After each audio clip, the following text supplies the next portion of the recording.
सिद्धाणम्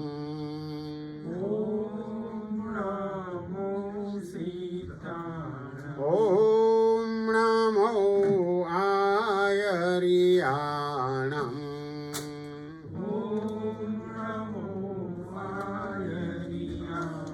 ॐ नमो वज्रायाणम्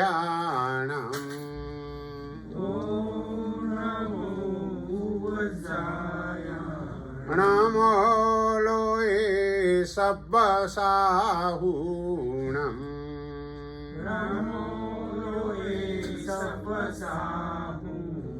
एषो पञ्चणमुक्करो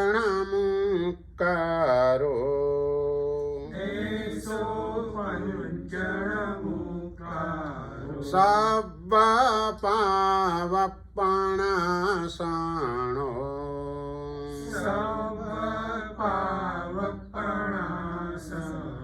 मङ्गलानं च सव्येसिम्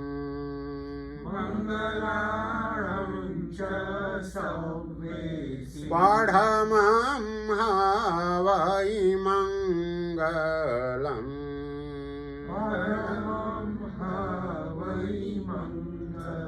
चत्तारि मङ्गलम् अरिहन्ता मङ्गलम् सिद्धा मङ्गलम् साहू मङ्गलम् केवली पन्नत्तो धम्मो मङ्गलम्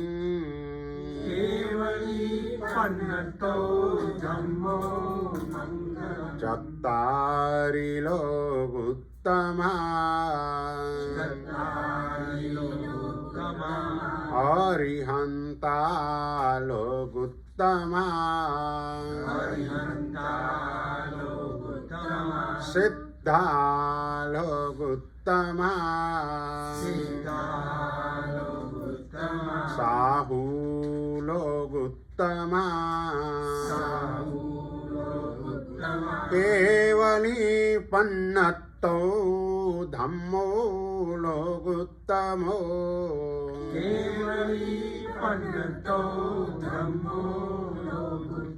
चत्तारि शरणं पवज्जामि अरिहन्ते शरणं पवज्जामि सिद्धे शरणं पवज्जामि साहू शरणं पवज्जामि केवली पन्नत्तं धम्मं शरणं पवज्जामि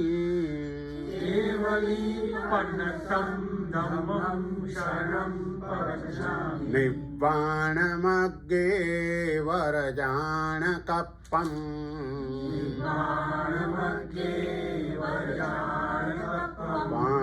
बाणासियासे सकुवायिदप्पम्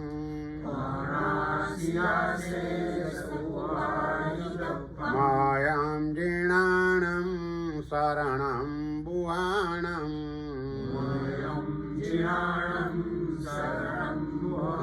नमामि नित्यं तिजगप्पहाणम्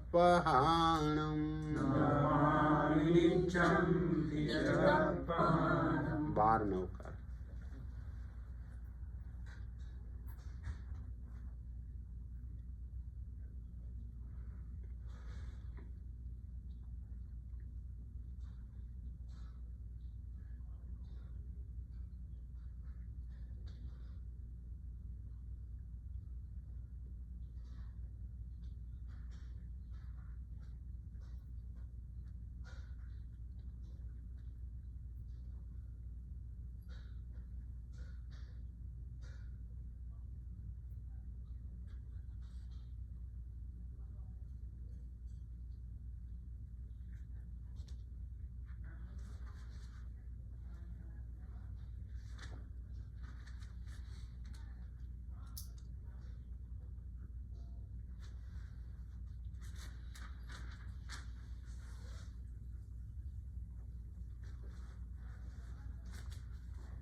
ચૈત્યવંદન ભાષ્યમાં મૂળ 24 દ્વાર અને એના પેટા ભેદ 2074 છે. 24 દ્વારમાં 10 ત્રિક, 5 અભિગમ, 2 દિશા, 3 અવગ્રહ, 3 પ્રકારના વંદન, પ્રણિપાત એટલે કે જે આપણે ખમાસમણ આપીએ તે, નમસ્કાર એટલે પરમાત્માની સન્મુખ જે સ્તુતિ બોલીએ તે નમસ્કાર, અને 1647 અક્ષરો જે પણ આપણે જીન મંદિરમાં આવી અને દેવવંદન કરીએ એ દેવવંદનના એકના એક સૂત્રના ડબલ વખત અક્ષર નહીં ગણવાના, એક સૂત્રના એક જ વખત ગણવાના. તો એવા અક્ષરો 1647, 1647 અક્ષરો, વનના 16 શિયાલા, 181 પદો, 97 સંપદાઓ, ઈગસી સંયમ તું પયા, સગનવી સંપયાવું પણ દંડા, 5 દંડક સૂત્રો, એની અંદર 12 અધિકાર એટલે જુદા જુદા 12 વિષયો, 5 દંડક સૂત્રોના મળીને 12 વિષયો, 4 વંદન કરવા યોગ્ય, સ્મરણ કરવા યોગ્ય, 4 પ્રકારના જિનેશ્વર ભગવંતો, 14 જીણા એટલે 4 પ્રકારના જિનેશ્વર ભગવંતો. આ રીતે મૂળ 24 દ્વારો હજુ પણ આગળ છે, આપણે આગળ પછી વાત કરતા જઈશું. પણ આના પેટા ભેદ 2074 થાય, એમાં 1647 અક્ષરો પણ આવી ગયા. એ રીતે ટોટલ આપણે 2074 બાબતો મંગળવાર સુધીમાં જોવાની છે. તો આપણી વાત 10 ત્રિકની ચાલી રહી છે. 10 ત્રિકમાં સૌથી પહેલી ત્રિક બોલો નિસિહી, પછી પ્રદક્ષિણા, પછી 3જા નંબરમાં પ્રણામ અને 4થા નંબરમાં પૂજા. બસ આ 4 ત્રિક માટે આપણે વાત કરી. ત્યાર પછી 5 અભિગમ એની પણ આપણે વાત કરેલી. 5 અભિગમમાં પહેલો અભિગમ એટલે વિનય. પહેલા પ્રકારનો વિનય કયો? આપણા ઉપયોગમાં લેવાની સચિત્ત વસ્તુઓનો ત્યાગ કરી અને જીન મંદિરમાં પ્રવેશ કરવો. બીજા નંબરનો વિનય અચિત્ત વસ્તુ રાખવી એટલે કે મોભાને અનુરૂપ વસ્ત્રો અને અલંકારો ધારણ કરીને જીન મંદિરમાં જવું. 3જા નંબરનો મનની એકાગ્રતા. 4થા નંબરમાં ખભે ખેસ અને બેનોએ મસ્તકે ઓઢીને જવું. અને 5મા નંબરમાં પરમાત્માના દર્શન થતાની સાથે જ અંજલિબદ્ધ પ્રણામ કરી અને નમો જીણાણમ કહેવું. એ 5 પ્રકારના વિનય નામનું બીજું દ્વાર. 3જા દ્વારમાં 2 દિશા. પુરુષોએ કઈ દિશામાં ઊભા રહેવું અને બહેનોએ કઈ દિશામાં ઊભા રહેવું. પુરુષોએ પરમાત્માની જમણી તરફ અને બહેનોએ ડાબી તરફ. એ વાત પણ આપણે કરેલી. ત્યાર પછી 3 પ્રકારના અવગ્રહ એની વાત પણ આપણે કરેલી કે જગન્ય અવગ્રહ 9 હાથનો, ઉત્કૃષ્ટ અવગ્રહ 60 હાથનો અને બાકીનો મધ્યમ અવગ્રહ કહેવાય. તો આ વાતો આપણે ચૈત્યવંદન ભાષ્યની અંદર કરેલી છે. 10 ત્રિકમાં હજુ આપણે 6 ત્રિક એની વાત કરવાની બાકી છે. એટલે પહેલા આપણે બાકીની ત્રિક એના અંગે વાત કરી લઈએ. અંગ પૂજા એનો લાભ શું? અંગ પૂજાનો લાભ શું? વિઘ્નોપશામિકા એટલે વિઘ્નો શાંત થાય. છિદ્યંતે વિઘ્નવલ્લય એ અંગ પૂજાનું ફળ છે. અગ્ર પૂજાનું ફળ શું? આત્માનો અભ્યુદય એટલે ઉપસર્ગા ક્ષયમ યાંતિ. અને ભાવ પૂજા એનું ફળ મનઃ પ્રસન્નતા મેતિ, તાત્કાલિક ફળ. અને પરંપરાએ મોક્ષ, તાત્કાલિક એટલે 2 પ્રકારના ફળ કહેવાય. એક અનંતર અને બીજું પરંપર. અનંતર એટલે તાત્કાલિક, પરમાત્માની પૂજા કરીએ, દર્શન કરીએ અને તત્કાલ આત્માને શું લાભ થાય? તો કે તત્કાલ ચિત્તની પ્રસન્નતા થાય. અને એ ચિત્તની પ્રસન્નતા થઈ ક્યારે કહેવાય? જ્યારે આપણો આત્મા 3 શલ્ય વિનાનો થાય તો ચિત્તની પ્રસન્નતા થાય. એટલે કપટ રહિત થઈ આત્મ અર્પણા. મુખ્યપણે કપટ એ દૂર થાય, માયા નામનો કષાય દૂર થાય તો ચિત્તની પ્રસન્નતા થાય. અંદર માયા એટલે કે કપટ હોય તો પછી ગમે તેટલા પરમાત્માની ભક્તિ, ગુરુની ભક્તિ વગેરે કરીએ તો પણ ચિત્તની પ્રસન્નતા ન થાય. એટલું જ નહીં, ઘણી વખતે તો અંદર કપટ રાખીને ચારિત્રને પણ ગ્રહણ કરે, પણ કપટ એવા પ્રકારનું હોય કે ગુરુનું ખૂન કરવાનો આશય હોય અને ચારિત્ર લે, જેમ વિનય રત્ન. તો એવી રીતે વિશ્વાસ ઊભો થયા પછી ગુરુનું ખૂન કરી દીધું, તો ત્યાં ચિત્તની પ્રસન્નતા હોઈ શકે નહીં. એટલા જ માટે કપટ રહિત થઈ આત્મ અર્પણા, આ મુખ્ય છે કે આપણામાં કપટનો ભાવ, માયાનો ભાવ તે આપણામાં ન હોવો જોઈએ. એટલે ભાવ પૂજાનું તાત્કાલિક ફળ ચિત્તની પ્રસન્નતા, અને એ ચિત્તની પ્રસન્નતા માત્ર આરાધના દરમિયાન જ ટકે તેમ નહીં, પણ આરાધના પૂર્ણ થયા પછી આખો એ દિવસ આનંદમાં પસાર થાય. અને આનંદમાં પસાર થવું એટલે આચાર સંપન્નતામાં પસાર થવું. કારણ કે આનંદ એટલે ચારિત્ર ગુણ છે, એમાં આનંદ છે.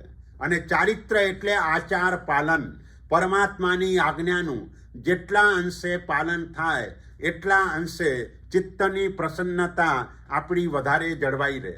તો આ રીતે આ 3 પ્રકારની પૂજા એ કર્યા પછીની જે ત્રિક છે એનું મોટા ભાગે આપણી આરાધનામાં, પરમાત્માની પૂજામાં મિસિંગ જોવા મળે છે. મોટા ભાગના લોકો આ ત્રિકનું પાલન કરતા નથી. અને જે ત્રિકનું નામ છે અવસ્થા ત્રિક. 3 પ્રકારની અવસ્થા, એનું ચિંતન કરવાનું હોય છે.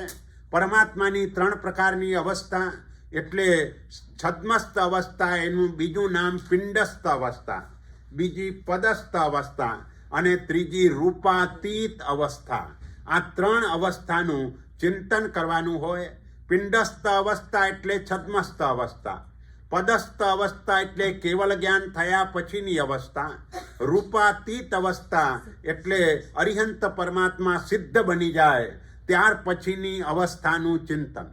હજુ પણ બીજી રીતે કેવું હોય તો પિંડસ્થ અવસ્થા એટલે પરમાત્માના 3 કલ્યાણકોનું ચિંતન, ચ્યવન કલ્યાણક, જન્મ કલ્યાણક અને દીક્ષા કલ્યાણક.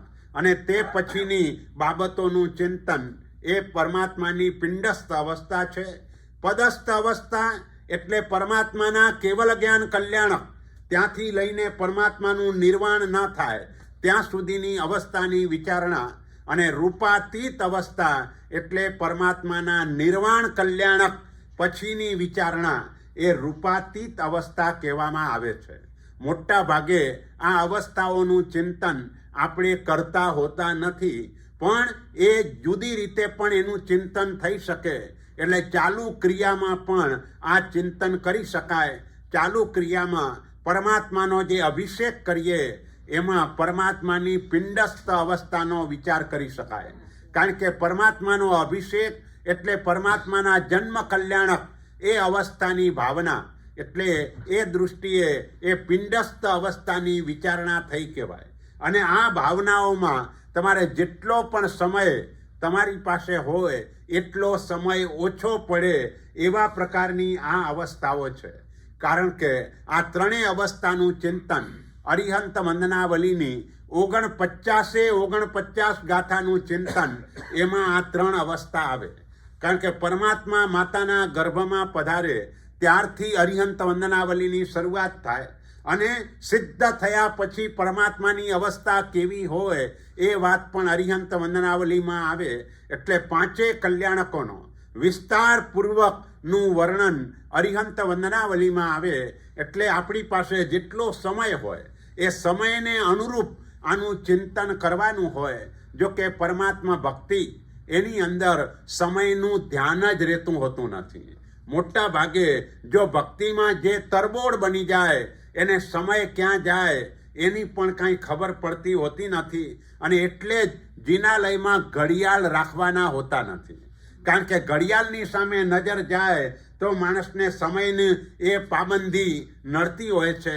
એટલે જિનાલયમાં ઘડિયાળ એટલે ન જોઈએ કે પરમાત્મા ભક્તિમાં એ અંતરાય કરનાર છે.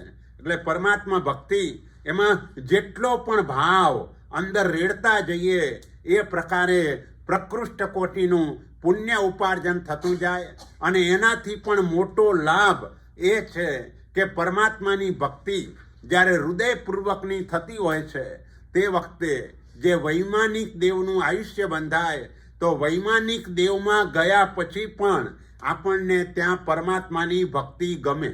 જે અહીં પરમાત્માની ભક્તિ સમય જોઈને કરતા હોય એને મોટા ભાગે દેવમાં ગયા પછી એ ભક્તિ ગમે નહીં, અને ન ગમે તો મોટું નુકસાન એ થાય કે ત્યાં ગયા પછી જીવ પૃથ્વી, પાણી, વનસ્પતિ એવી યોનિની અંદર ચાલ્યો જાય. એટલે પરમાત્મા ભક્તિ એને વધારે ને વધારે ગમાડવાની છે, રુચિ વધારે ને વધારે ઊભી કરવાની છે. રુચિ ઊભી થાય એટલે વીર્ય ઓટોમેટિક એ દિશાની અંદર આપણું ફોરવાતું હોય છે. કલાપૂર્ણસુરી મહારાજ ત્યાં ઉજ્જૈન સંઘ લઈને પધારેલા અને જિનાલયની અંદર ગયા. 12 ટ્રસ્ટીઓ રાહ જોઈને બેઠા છે. ભાઈ બહાર નીકળે એટલે પછી આપણે એમને વિનંતી કરીએ. સાંજ સુધી બહાર જ ના નીકળે.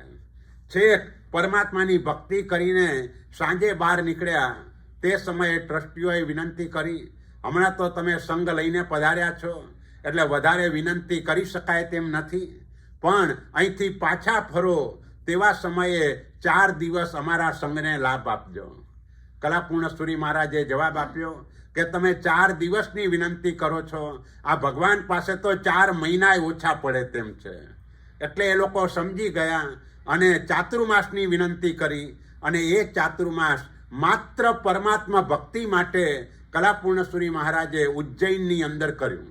કે જે ઉજ્જૈનમાં અવંતી પાર્થનાથ પરમાત્મા યસ્મિન હર પ્રભૃતયોપી હત પ્રભાવા, એ ગાથા બોલતા બોલતા શિવલિંગ ફાટ્યું અને એમાંથી અવંતી પાર્થનાથ પ્રભુ પ્રગટ થયા. એ ભગવાન ત્યાં બિરાજમાન છે. તો આવા પ્રાચીન ભગવાન એને જોયા પછી ત્યાંથી ખસવાનું મન ન થાય એ રીતે પરમાત્મા ભક્તિની અંદર મન જોડાવવું જોઈએ.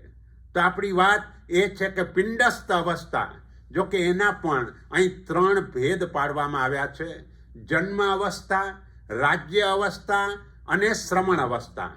જન્મ અવસ્થા અભિષેક વખતે આપણે ભાવી શકીએ. રાજ્ય અવસ્થા જ્યારે અંગરચના કરી હોય ત્યારે એની રાજ્ય અવસ્થા એનું ચિંતન કરી શકાય. અને શ્રમણ અવસ્થા 24 તીર્થંકર પરમાત્મામાંથી માત્ર એક મલ્લીનાથ પરમાત્મા જ એવા હતા કે ચારિત્ર ગ્રહણ કર્યું એ જ દિવસે કેવલ જ્ઞાન પ્રાપ્ત થયું. બાકીના 23 તીર્થંકરોને કેવળ દીક્ષા લીધા પછી અમુક સમય સાધના કરવી પડી છે, ત્યાર પછી કેવળ જ્ઞાન પ્રાપ્ત થયું છે. તો એ સંયમ જીવન, અને સંયમ જીવન સ્વીકારતાની સાથે જ ચોથું મનઃપ્રયોગ જ્ઞાન ઉત્પન્ન થાય, અને ત્યાંથી લઈને એમની જુદા જુદા પ્રકારની સાધનાઓ, મુખ્યપણે એ બધી બાબતો 5 તીર્થંકરમાં વધારે જોવા મળે, કારણ કે એમના ભવો થોડા વધારે થયા છે. 19 તીર્થંકર પરમાત્મામાં એ ઓછું જોવા મળે, કારણ કે સમ્યક દર્શન પામ્યા પછી 3જા જ ભવમાં તીર્થંકર થયા છે. બીજા ભવમાં દેવલોકમાં હતા, એટલે એને વિશેષ કર્મની પણ ઉપાધિ હોય નહીં. બાકીના તીર્થંકરોને કર્મની ઉપાધિ વધારે હતી, એટલે એમને છદ્મસ્ત કાળની અંદર પણ ચારિત્ર ગ્રહણ કર્યા પછી જે પણ કષ્ટો આવ્યા છે એ કષ્ટોને એમણે સમતાપૂર્વક સહન કર્યા. એ ભાવ લાવીને આપણે આપણા સમતા ગુણને વધારતા જવાનું છે. કારણ કે કર્મ એનો બંધ આપણા હાથમાં છે, ઉદય આપણા હાથમાં નથી. ઉદય ગમે ત્યારે આવી શકશે, એટલે ઉદય આપણા હાથમાં નથી. તો આપણે કાળજી શું રાખવાની? તો આપણી કાળજી એ કે કર્મ બંધાય નહીં એની કાળજી, એ આપણા હાથમાં છે. બંધ સમયે ચિત્ત ચેતીએ, બસ બંધ આપણા હાથમાં છે. માટે કાળજી રાખવાની કે કર્મ બંધાઈ ન જાય. અને અજ્ઞાન અવસ્થામાં કદાચ બંધાઈ ગયું અને પાછળથી ખબર પડે તો પણ અબાધા કાળ દરમિયાન આપણે એને ક્ષય કરવાનો પુરુષાર્થ કરી શકીએ. એટલે પહેલી સાવધાની કર્મ બંધાય નહીં. તે બીજી સાવધાની બંધાઈ જ ગયું છે તો અબાધા કાળમાં પશ્ચાતાપ, પ્રતિક્રમણ, તપશ્ચર્યા વગેરે કરવા દ્વારા એ કર્મને દૂર કરવાનો પુરુષાર્થ. અને ધારો કે એ પણ ન થયું તો પછી યોગ્ય કાળે અબાધા કાળ પૂર્ણ થતાં ગમે ત્યારે એ કર્મ ઉદયમાં ચોક્કસ આવવાનું છે. તો જ્યારે પણ ઉદયમાં આવે ત્યારે સમતા, બસ આના સિવાય બીજો કોઈ જ વિકલ્પ નથી. જો ઉદય વખતે ક્ષમતા ન રહી તો નવા કર્મો બંધાવાના છે, અને નવા કર્મો બંધાયા તો પછી પાછી આપણી જન્મ મરણની પરંપરા તે ચાલુ જ રહેવાની છે. એટલે આ 3 બાબતોમાં ધ્યાન રાખવાનું: બંધ સમયે સાવચેતી, અબાધા કાળમાં પુરુષાર્થ, અને 3જા નંબરમાં જો કર્મ ઉદયમાં આવી જ જાય તો ક્ષમતાપૂર્વક એને ભોગવી અને કર્મનો નિકાલ કરવાનો. બસ આપણા તીર્થંકર પરમાત્માઓ તીર્થંકર તરીકેના ભાવમાં જે પણ કર્મો ઉદયમાં આવે છે એ બધાને અપૂર્વ ક્ષમતા રાખી અને કર્મની નિર્જરા કરે છે. તો એ શ્રમણ અવસ્થા, એ વિચાર દરમિયાન આપણે એવા પ્રકારની ભાવના ભાવવાની કે મારા જીવનમાં પણ કોઈ પણ પ્રકારના કર્મનો ઉદય થાય, એ પછી સારા કર્મો હોય કે ખરાબ કર્મો હોય, બંને કર્મના ઉદય વખતે હું ક્ષમતા રાખી અને એ કર્મનો નિકાલ કરીશ. આ રીતે પરમાત્માની પિંડસ્થ અવસ્થા, એની વિચારણા દરરોજ આપણે કરવાની છે. અને દરરોજ પરમાત્મા ભક્તિ કરતા હોઈએ, દરરોજની આ વિચારણા હોય એટલે લાભ શું થાય? તો કે લાભ એ થાય કે કર્મના ઉદય વખતે પરમાત્માની કૃપા આપણા ઉપર આવીને ઊભી રહે, અને એટલે આપણે તે સમયે ક્ષમતા રાખી શકીએ, આપણા કર્મોનો નિકાલ થઈ શકે, એ મોટામાં મોટો લાભ થાય. એટલે આ પરમાત્મા ભક્તિની અંદર પિંડસ્થ અવસ્થા, એની પણ રોજ ભાવના ભાવવાની. ભલે 5 મિનિટ 10 મિનિટ જેટલો પણ સમય હોય, એ સમયને અનુરૂપ આ પ્રકારની ભાવના, એનાથી આપણે ભાવિત થઈ શકીએ. બીજા નંબરની ભાવના એટલે કે અવસ્થા, એ પદસ્થ અવસ્થા છે. પરમાત્માને કેવલ જ્ઞાન પ્રાપ્ત થયું અને દેવો આવીને કેવલ જ્ઞાનનો મહોત્સવ કરે, અષ્ટમહાપ્રાતિહાર્યની રચના થાય, સંવત્સરણની રચના થાય, ત્યાં બિરાજમાન થઈ પરમાત્મા નમો તિથ્થસ્સ એમ કહીને ધર્મ દેશનાનો પ્રારંભ કરે, અને તરત જ ધર્મ તીર્થની સ્થાપના પહેલી દેશના કર્યા પછી જ થાય. એ પરમાત્માનો આપણા ઉપરનો મોટામાં મોટો ઉપકાર છે.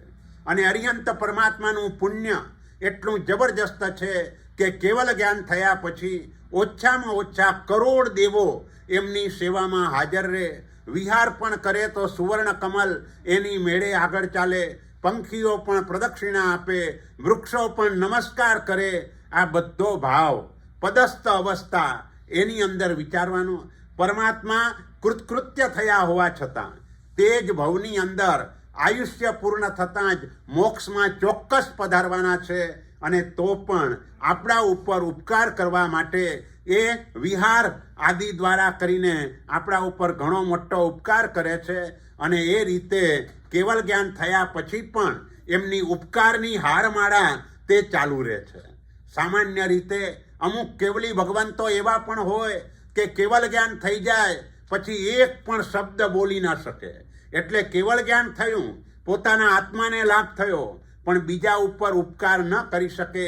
જ્યારે તીર્થંકર નામ કર્મ બંધાયું છે જ એ ભાવમાં, સવી જીવ કરું શાસન રસી, અને એ ભાવમાં બંધાયું હોવાના કારણે સહજ રીતે જ આ કર્મનો ઉદય થતાં જ દરેક જીવોને શાસનની અંદર લાવવા માટેના પૂરેપૂરા પ્રયત્નો એમના દ્વારા, દેશના દ્વારા કરીને થાય. પણ તીર્થંકર પરમાત્માઓ પણ જબરજસ્તીથી આપણને ધર્મ કરાવી ના શકે. એ પણ માત્ર ઉપદેશ આપે, પણ એનાથી આગળ એ આપણને પુરુષાર્થ કરાવી નથી શકતા. પુરુષાર્થ આપણે જાતે જ કરવાનો હોય છે. એટલે જ ઘણી વખત પરમાત્માની દેશના પૂર્વ જન્મમાં સાંભળી હશે, પણ એ સાંભળવા છતાંય આપણે મોક્ષમાં ન પહોંચ્યા, એટલે તે સમયે આપણામાં પાત્રતા નહોતી. એટલે એ પાત્રતાને આપણે વિકસાવવાની છે.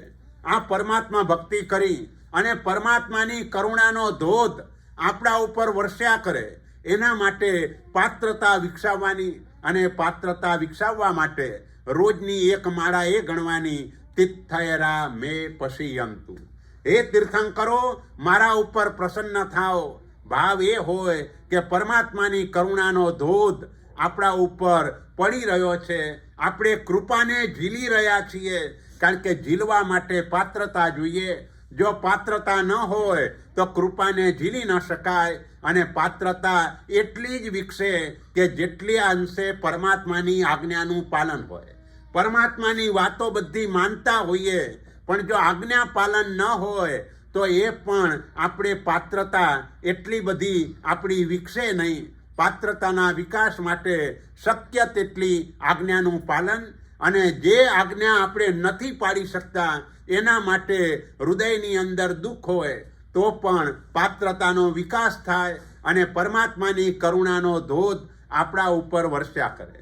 તો આ રીતે પદસ્થ અવસ્થા, એના દ્વારા પણ નિસ્વાર્થ ભાવે તેઓ આપણા ઉપર ઉપકાર કરનારા છે કેવલ જ્ઞાનના માધ્યમથી.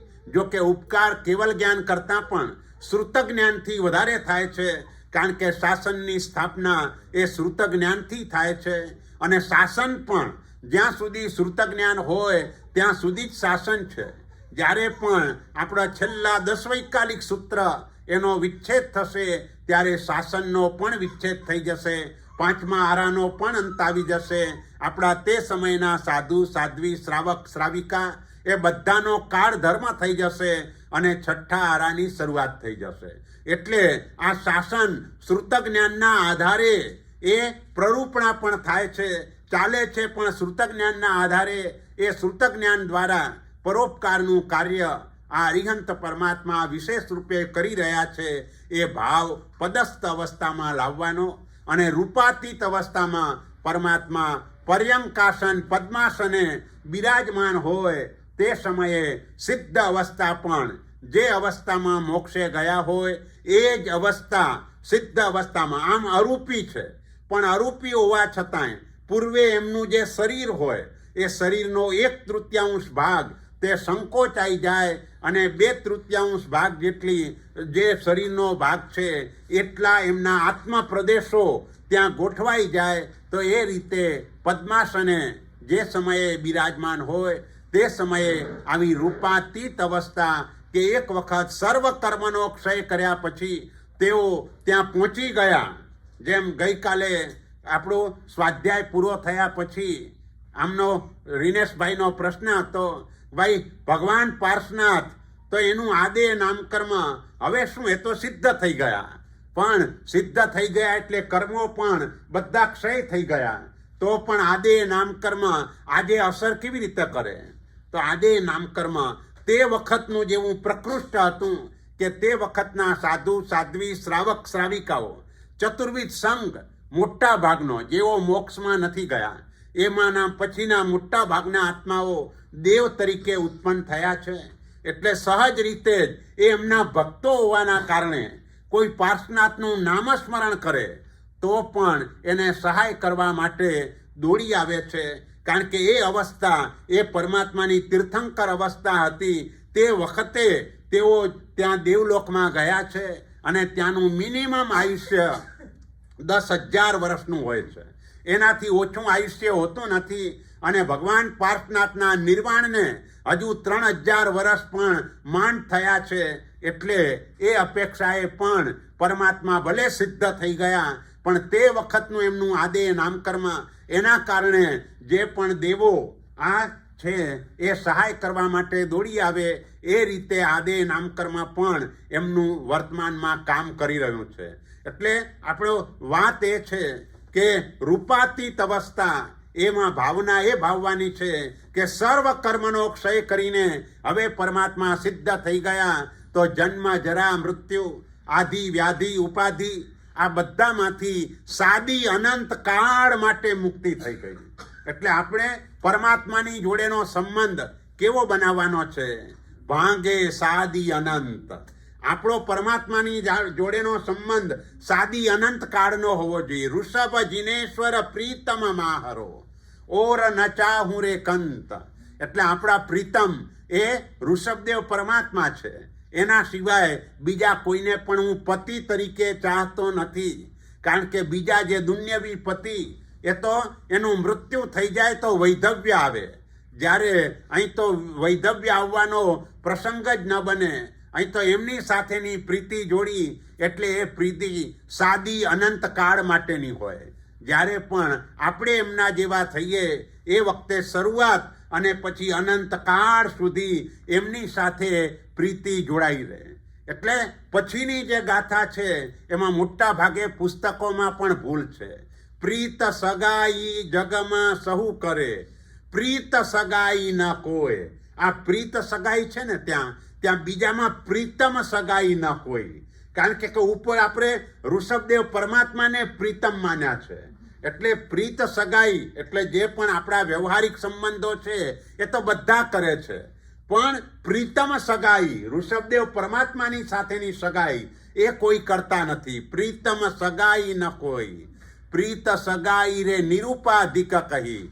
ત્યાં પણ પ્રીતમ સગાઈ નિરૂપાધિક કહી. કારણ કે પરમાત્માની સાથેની જે સગાઈ છે એ ઉપાધિ વગરની છે. સોપાધિક ધનક હોય. સાંસારિક જે પ્રીત સગાઈ છે તે ઉપાધિવાળી છે, એમાં ધન જ ગુમાવવાનો વખત આવે છે, જ્યારે આમાં એ નથી આવતું. એટલે આવી રીતે પુસ્તકોમાં પણ જે છપાઈ ગયેલું હોય અને લોકો પછી એ જ વાંચ્યા કરે ને એ જ પ્રમાણે એ લોકો સ્તવનો પણ ગોખતા હોય, પણ આવું જ્યાં હોય ત્યાં સુધારી શકાય. એટલે એ રીતે આપણે અહીં ભાવ લાવવાનો કે પરમાત્મા આપણા સાદી અનંત કાળ માટે હવે પ્રીતમ બની જાય. એ નિર્વાણ કલ્યાણકની અવસ્થા આપણે વિચારીએ. તે સમયે ભાવ લાવવાનો કે હું પણ આવી રીતે તારી જોડેનો સંબંધ સાદી અનંત કાળનો બનાવું માટે આ અવસ્થાનો હું વિચાર કરું છું. એટલે આ 3 અવસ્થા એટલે 5મા નંબરની આપણી ત્રિક તે અવસ્થા ત્રિક છે. બોલો, અવસ્થા ત્રિકમાં પહેલી અવસ્થાનું નામ પિંડસ્થ, બીજી પદસ્થ અને ત્રીજી રૂપાતીત. પિંડસ્થ અવસ્થામાં કેટલા કલ્યાણક?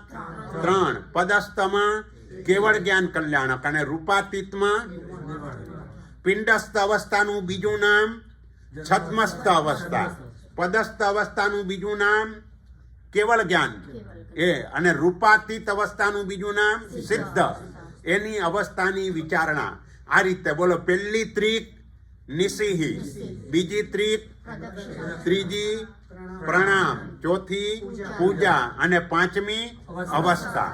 બરાબર. હવે પછીની જે 5 ત્રિક છે ચૈત્ય વંદન કરતી વખતે બોલો. આજે આપણે અવસ્થાનું ધ્યાન કરવાનું એ દેરાસરમાં કરવું કમ્પલસરી કે ઘરે કે ચાલ પણ કરવું? નહીં, દેરા પરમાત્માની સામે થાય તો વધારે સારું. અને સમયની તે સમયે અનુકૂળતા ન હોય તો ઘરે બેસીને પણ થાય, પણ તે સમયે સામાન્ય રીતે એક લાઈનમાં પણ આ ભાવના પરમાત્માની સન્મુખ કરી લેવાની કે જેથી કરીને 10 ત્રિકમાંથી એક ત્રિકનું ખંડન ન થાય.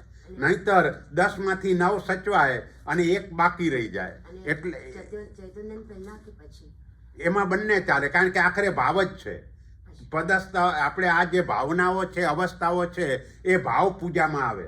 એટલે તમે છેલ્લે ભાવ પૂજા વખતે કરો તો પણ ચાલે, અને જે સમયે આવા પ્રકારની પૂજા, અભિષેક પૂજા ચાલુ હોય ત્યારે પિંડસ્થ અવસ્થા વિચારો. પરમાત્માના 8 પ્રાતિહાર્યને જોઈને, કારણ કે જે અરિહંતની મૂર્તિ હોય ત્યાં અષ્ટમહાપ્રાતિહાર્ય હોય, તો એને જોઈને જે વિચારણા કરો એ પદસ્થ અવસ્થા કહેવાય. અને પદ્માસને પરમાત્મા બેઠેલા છે એ અવસ્થાની વિચારણા તે રૂપાતીત અવસ્થા છે.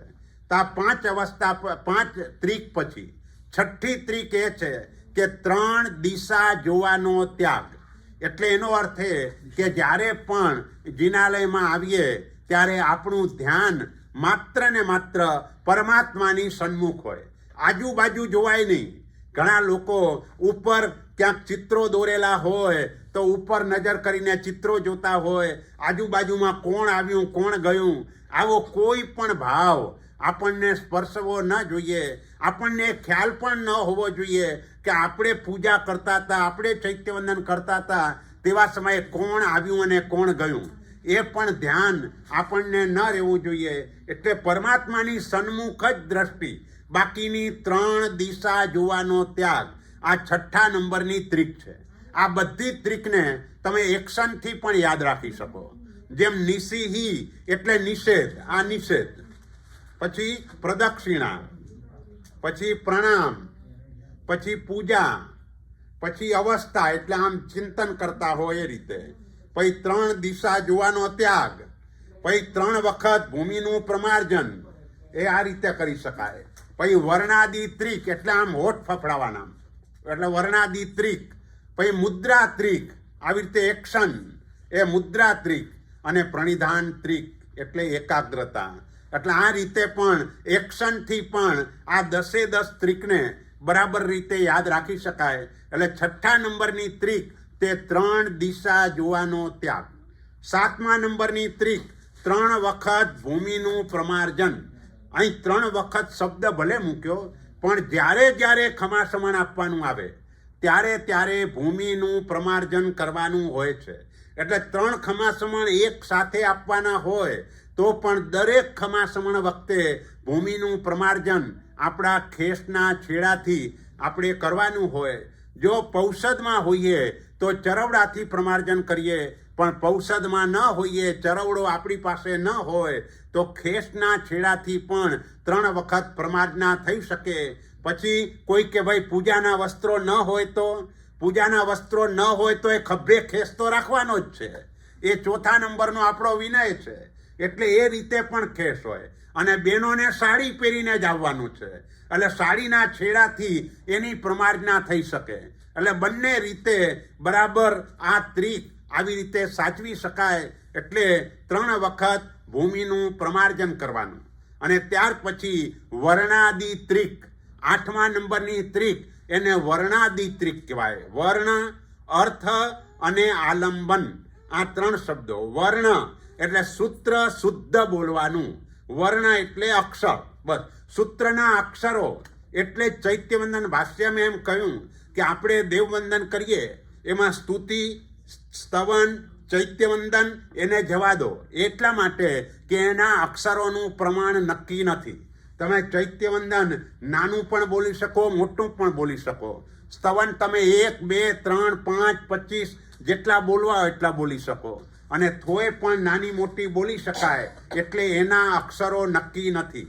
પણ જે ધ્રુવ સ્તુતિ છે, ધ્રુવ સ્તુતિ એટલે આપણા જે સૂત્રો, ગણધર ભગવંતોના રચેલા જે સૂત્રો છે એના અક્ષરો નક્કી છે. તો એના અક્ષરો બધા મળીને 1647 અક્ષરો થાય. એટલે જ્યારે પણ દેવવંદન કરીએ ત્યારે આનાથી વધારે અક્ષરો પણ ન બોલાય, આનાથી ઓછા અક્ષરો પણ ન બોલાય. એટલે તમે રસ્વ કે દીર્ઘ એમાં પણ ફેરફાર કરો તો એ સંખ્યા બદલાઈ જાય. તમે એ રીતે અક્ષરોમાં ઓલો જે જોડાક્ષર હોય એ ન બોલો કે વધારાનો જોડાક્ષર બોલો તો પણ એની સંખ્યા બદલાઈ જાય. એટલે એ રીતે આપણે કાળજી રાખીને આ સૂત્રને બોલવાના છે. એટલે વર્ણમાં સૂત્ર શુદ્ધ બોલવું એક વાત. બીજા નંબરમાં જે સૂત્ર બોલાય તે પદ અને સંપદા પ્રમાણે બોલવાનું. આજકાલ પદ અને સંપદા પ્રમાણે સૂત્રો મોટા ભાગે બોલાતા હોતા નથી. અને એટલે જ ઘણી બધી ગરબડો થાય છે. જેમ ઈરિયા વૈયા બોલે તો બોલે પણ ગ દ ગ, મટ્ટી મક્કડા, આવું છે જ નહીં. પણ ગ જુદું છે, દગ મટ્ટી જુદું છે, મક્કડા સંતાણા જુદું છે. મટ્ટી મક્કડાને ક્યાંય ભેગા કરવાના જ નથી. મટ્ટી દગ મટ્ટી જુદી વસ્તુ છે. પણ ગ જુદું છે, 5 વર્ણની લીલફૂગ. દગ મટ્ટી એટલે કાદવ છે અને મક્કડા સંતાણા એ કરોડિયાના ઝાડા છે. એટલે એ રીતે સૂત્રો બોલતી વખતે આ ઉપયોગ રાખવાનો છે. એટલે સૂત્ર, પદ અને સંપદા. જેમ ગમણા ગમણે તો પદ પણ એક છે ને સંપદા પણ એક છે. હવે ગમણા ગમણે પાણક કમણે ભેગું ના બોલાય. એવી રીતે ગુરુ મહારાજ પાસે આદેશ માગ્યો હોય, ઈર્યાવયમ પડિક્કમામી, ગુરુ મહારાજ કે પડિક્કમે હ. પછી મોટા ભાગના લોકો શું બોલે, એ ઈચ્છામી પડિક્કમ્યુમ. ઈચ્છામી ભેગું છે જ નહીં. ઈચ્છામાં આપણો જવાબ છે અને સૂત્રની શરૂઆત ઈચ્છામીથી થાય છે. એટલે ઈચ્છામ અટકી જવાનું છે અને ઈચ્છામી પડિક્કમ્યુમ ત્યાંથી સૂત્રની શરૂઆત થાય છે. એટલે એ રીતે સૂત્ર બોલવાનું, જે આપણે આગળ ચૈત્યવંદન ભાષ્યમાં જ આ વાત કરીશું. પણ કહેવાનો આશય એ કે વર્ણ એટલે સૂત્ર શુદ્ધ બોલવાનું, પદ અને સંપદા પ્રમાણે બોલવાનું. જ્યાં દીર્ઘ હોય ત્યાં દીર્ઘ બોલવાનું. દીર્ઘ બોલવામાં 2 માત્રા જેટલો સમય લાગે. રસ્વ બોલવામાં 1 માત્રા જેટલો સમય લાગે. વ્યંજન બોલવામાં અડધી માત્રા જેટલો સમય લાગે. માત્રા એટલે આંખ મીચતા કે ખોલતા જેટલો સમય જાય એને માત્રા કહેવાય. આપણી આંખ અત્યારે ખુલ્લી છે. આ ખુલ્લી આંખને બંધ કરીએ એમાં જેટલો સમય લાગે એને 1 માત્રા કહેવાય. બંધ કરીને ખોલો એટલે 2 માત્રા થઈ. એટલે જો આપણે આ માત્રા પ્રમાણે સૂત્રો બોલતા હોઈએ તો બધાનો 40 લોગસને એક નવકારનો કાવસગ એક સાથે પૂરો થાય. બધાની શરૂઆત પણ એક સાથે, પૂરો પણ એક સાથે, કારણ કે માત્રા પ્રમાણે જ બોલવાનું છે અને એ પ્રમાણે કરો તો ઓટોમેટિક બધું જ આ પ્રમાણે બને. પણ આપણે એ રીતે સૂત્ર બોલતા નથી. એટલે એ કાળજી રાખવાથી એ રીતે પણ બોલી શકાય. એટલે એ સૂત્ર ગણધર ભગવંતોના રચેલા સૂત્રો, એનો ઉપયોગ ક્યારે પણ ઓલા લોકોને ભેગા કરવા માટે થઈને ન કરાય. ઘણી વખતે ઓલા સંવત્સરી જેવો દિવસ હોય ને તો લોકો શું કરે કે ખબર છે કે હજુ લોકો આવવાના બાકી છે, પણ મોટેથી બોલે ઈચ્છામી ખમાસમણો, એટલે ઓલો અવાજ સાંભળીને અહીં કને જલ્દી આવી જાય. તો એનો અર્થ શું થયો કે તમે સૂત્રનો ઉપયોગ લોકોને ભેગા કરવા માટે કરો છો. તો એ ગણધર ભગવંતની આસાધના કહેવાય. એટલે ક્યારે પણ સૂત્રનો આ રીતે પણ ઉપયોગ ન કરાય કે ભાઈ 2 વખત મોટેથી બોલશું એટલે બધા લોકો આવી જશે. આ ગણધર ભગવંતોની આસાધના રૂપ ગણાય. એટલે આ બધી જ કાળજી અહીં વર્ણ એટલે કે સૂત્ર શુદ્ધ બોલવાનું, સાથે સાથે મનમાં અર્થનો વિચાર કરવાનો. પણ આપણે સૂત્ર અર્થ તત્વ કરી સદ્દહું, એટલે પહેલો આપણો બોલ છે એમાં સૌથી પહેલા નંબરમાં સૂત્ર, એને પ્રધાનતા આપવાની છે. એટલે જ્યારે પણ ઉંમર નાની હોય તે સમયે માત્ર સૂત્ર ગોખાવી દેવાના છે, કારણ કે તે સમયે એનો ક્ષયોપશમ વધારે હોય છે, એની ગોખવાની શક્તિ બહુ જ સારી હોય છે. હવે આપણો પ્રોબ્લેમ અત્યારે એ છે કે આપણે સૂત્ર ગોખવું હોય તો અર્થ જોઈને ગોખીએ તો યાદ રહે, નહીતર યાદ નથી રહેતા. કારણ કે ગોખવા માટે આપણે પહેલાને યાદ રાખવું પડે છે, ત્યારે આ યાદ રહે છે. જ્યારે બાલ્યાવસ્થા એક એવી અવસ્થા છે કે એમાં અર્થની ભલે ખબર ન હોય પણ સૂત્ર એ કડકડાટ ગોખી લે છે. એટલે નાના બાળકો પાસે આપણે આ ગોખાવવાનો પુરુષાર્થ, એ પ્રયત્ન આપણે પહેલાં કરવાનો છે. પછી જેમ જેમ ઉંમર વધતી જાય તેમ તેમ એની ઉંમરને અનુરૂપ અર્થનું જ્ઞાન આપતા જવાનું છે. એટલે જ સ્કૂલમાં ભણાવવાનું સહેલું છે, પાઠશાળામાં ભણાવવાનું અઘરું છે. સ્કૂલમાં ભણાવવાનું સહેલું એટલા માટે છે કે 4થા ધોરણનો વિદ્યાર્થી હોય તો બધા 9 વર્ષની ઉંમરના જ હોય, 10 વર્ષની ઉંમરના જ હોય. બસ આનાથી નાની કે મોટી ઉંમરવાળા કોઈ ન હોય. એટલે ઉંમર એક સરખી હોય એટલે સમજાવવામાં સારું પડે. અહીં તો નવકારના અર્થ કેવા હોય તો 5 વર્ષનો બાળકે હોય ને 80 વર્ષના પણ હોય. એટલે એને કેવી રીતે અર્થ સમજાવવા? એટલે કોઈકને સમજાય, કોઈકને ન સમજાય, આવું પણ બની શકે. એટલે ત્યાં સરખી ઉંમર હોવાના કારણે ભણાવવાનું સહેલું થાય. આપણે ત્યાં એ ઉંમર સરખી નથી હોતી. એટલે એ હિસાબે પણ પાઠશાળાઓની અંદર આપણે સારી રીતે ભણાવી શકતા નથી. એટલે કહેવાનો આશય એ છે કે આ એક ત્રિક, 8મા નંબરની ત્રિક, એની અંદર સૂત્ર તો શુદ્ધ બોલવાનું, પણ મનમાં અર્થનો વિચાર કરતા જવાનું કે આપણે શું બોલી રહ્યા છીએ. પરમાત્માની સન્મુખ આપણે જે પણ સૂત્ર બોલી રહ્યા છીએ એનો ભાવ શું છે એને વિચારવાનું. અને માત્ર પરમાત્માનું આલંબન. અને 3જા નંબરમાં આલંબન પણ પરમાત્માનું. એટલે આપણી દ્રષ્ટિ પરમાત્મા સન્મુખ જ હોય. એનું કારણ એ છે કે ઉપયોગ એક સમય એક જ હોય, એક સમયમાં 2 ઉપયોગ ક્યારેય ન હોય. એટલે આપણે ચૈત્યવંદન કરતા હોઈએ તો આપણું મન પરમાત્માના આ ગુણોની અંદર એ રહે અને સૂત્રો બોલીએ એમાં આપણો ઉપયોગ રહે. સૂત્રમાં આખરે તો પરમાત્માના ગુણોનું વર્ણન છે, તો એ આપણી સાથે જોડાયેલું રહે તો કર્મ નિર્જરા એ પણ વધારે થાય. પરમાત્મા ભક્તિ દ્વારા પ્રકૃષ્ટ કોટીનું પુણ્ય પણ બંધાય. તો એ રીતે આપણને લાભ થાય. એટલે 8મા નંબરની ત્રિક તે વર્ણાદિ ત્રિક. બોલો ત્રીજી ત્રિક કઈ? ત્રીજી. હવે વિચાર કરવો પડે. પ્રણામ ત્રિક. પહેલી, 5મી અવસ્થા, 7મી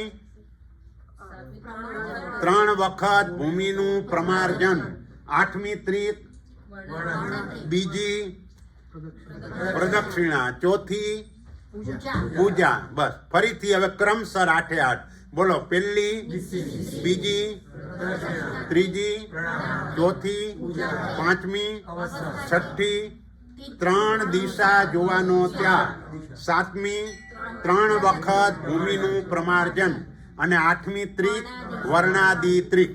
હવે 9મી ત્રિક મુદ્રા ત્રિક. મુદ્રા એટલે આપણે ઇંગ્લિશમાં કહેવું હોય તો એક્શન. એ એક્શન એ 3 પ્રકારની એક્શન ચૈત્યવંદન કરતી વખતે આપણે કરવાની હોય છે. અને 3 એક્શનના નામ યોગ મુદ્રા, મુક્તા સુક્તિ મુદ્રા અને જીન મુદ્રા. યોગ મુદ્રા એટલે યોગી પુરુષની મુદ્રા, બસ એ યોગ મુદ્રા. અને યોગી પુરુષની મુદ્રા કેવી હોય તો કે ઢીંચણ ઉપર પગ રાખીને બેઠેલા હોય, પોતાની જે કોણી છે એ કોણી પેટ ઉપર રાખેલી હોય અને હાથના આંગળા આવી રીતે જોડેલા હોય. બસ સૂત્ર આવી રીતે બોલવાનું હોય.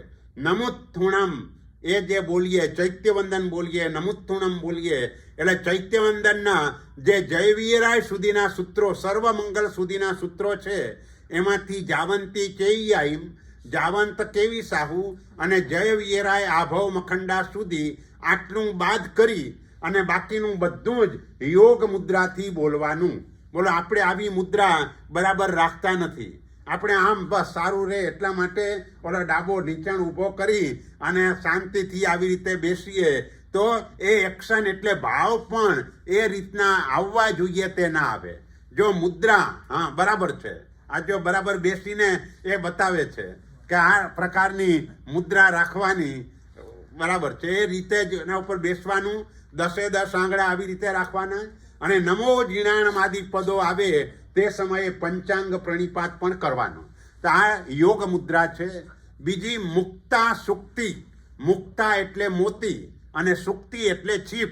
મોતીની છીપ અંદરથી પોલી હોય એટલે હાથ અંદરથી પોલા હોય અને બહારથી બાકીની મુદ્રા એ જ બેસવાની. જે આપણી જે મુદ્રા છે તે ઢીંચણ ઉપર જ આપણે બેસવાનું છે, પણ હાથ આવી રીતે અને એમાં પુરુષોએ હાથ ઉપર રાખવાના.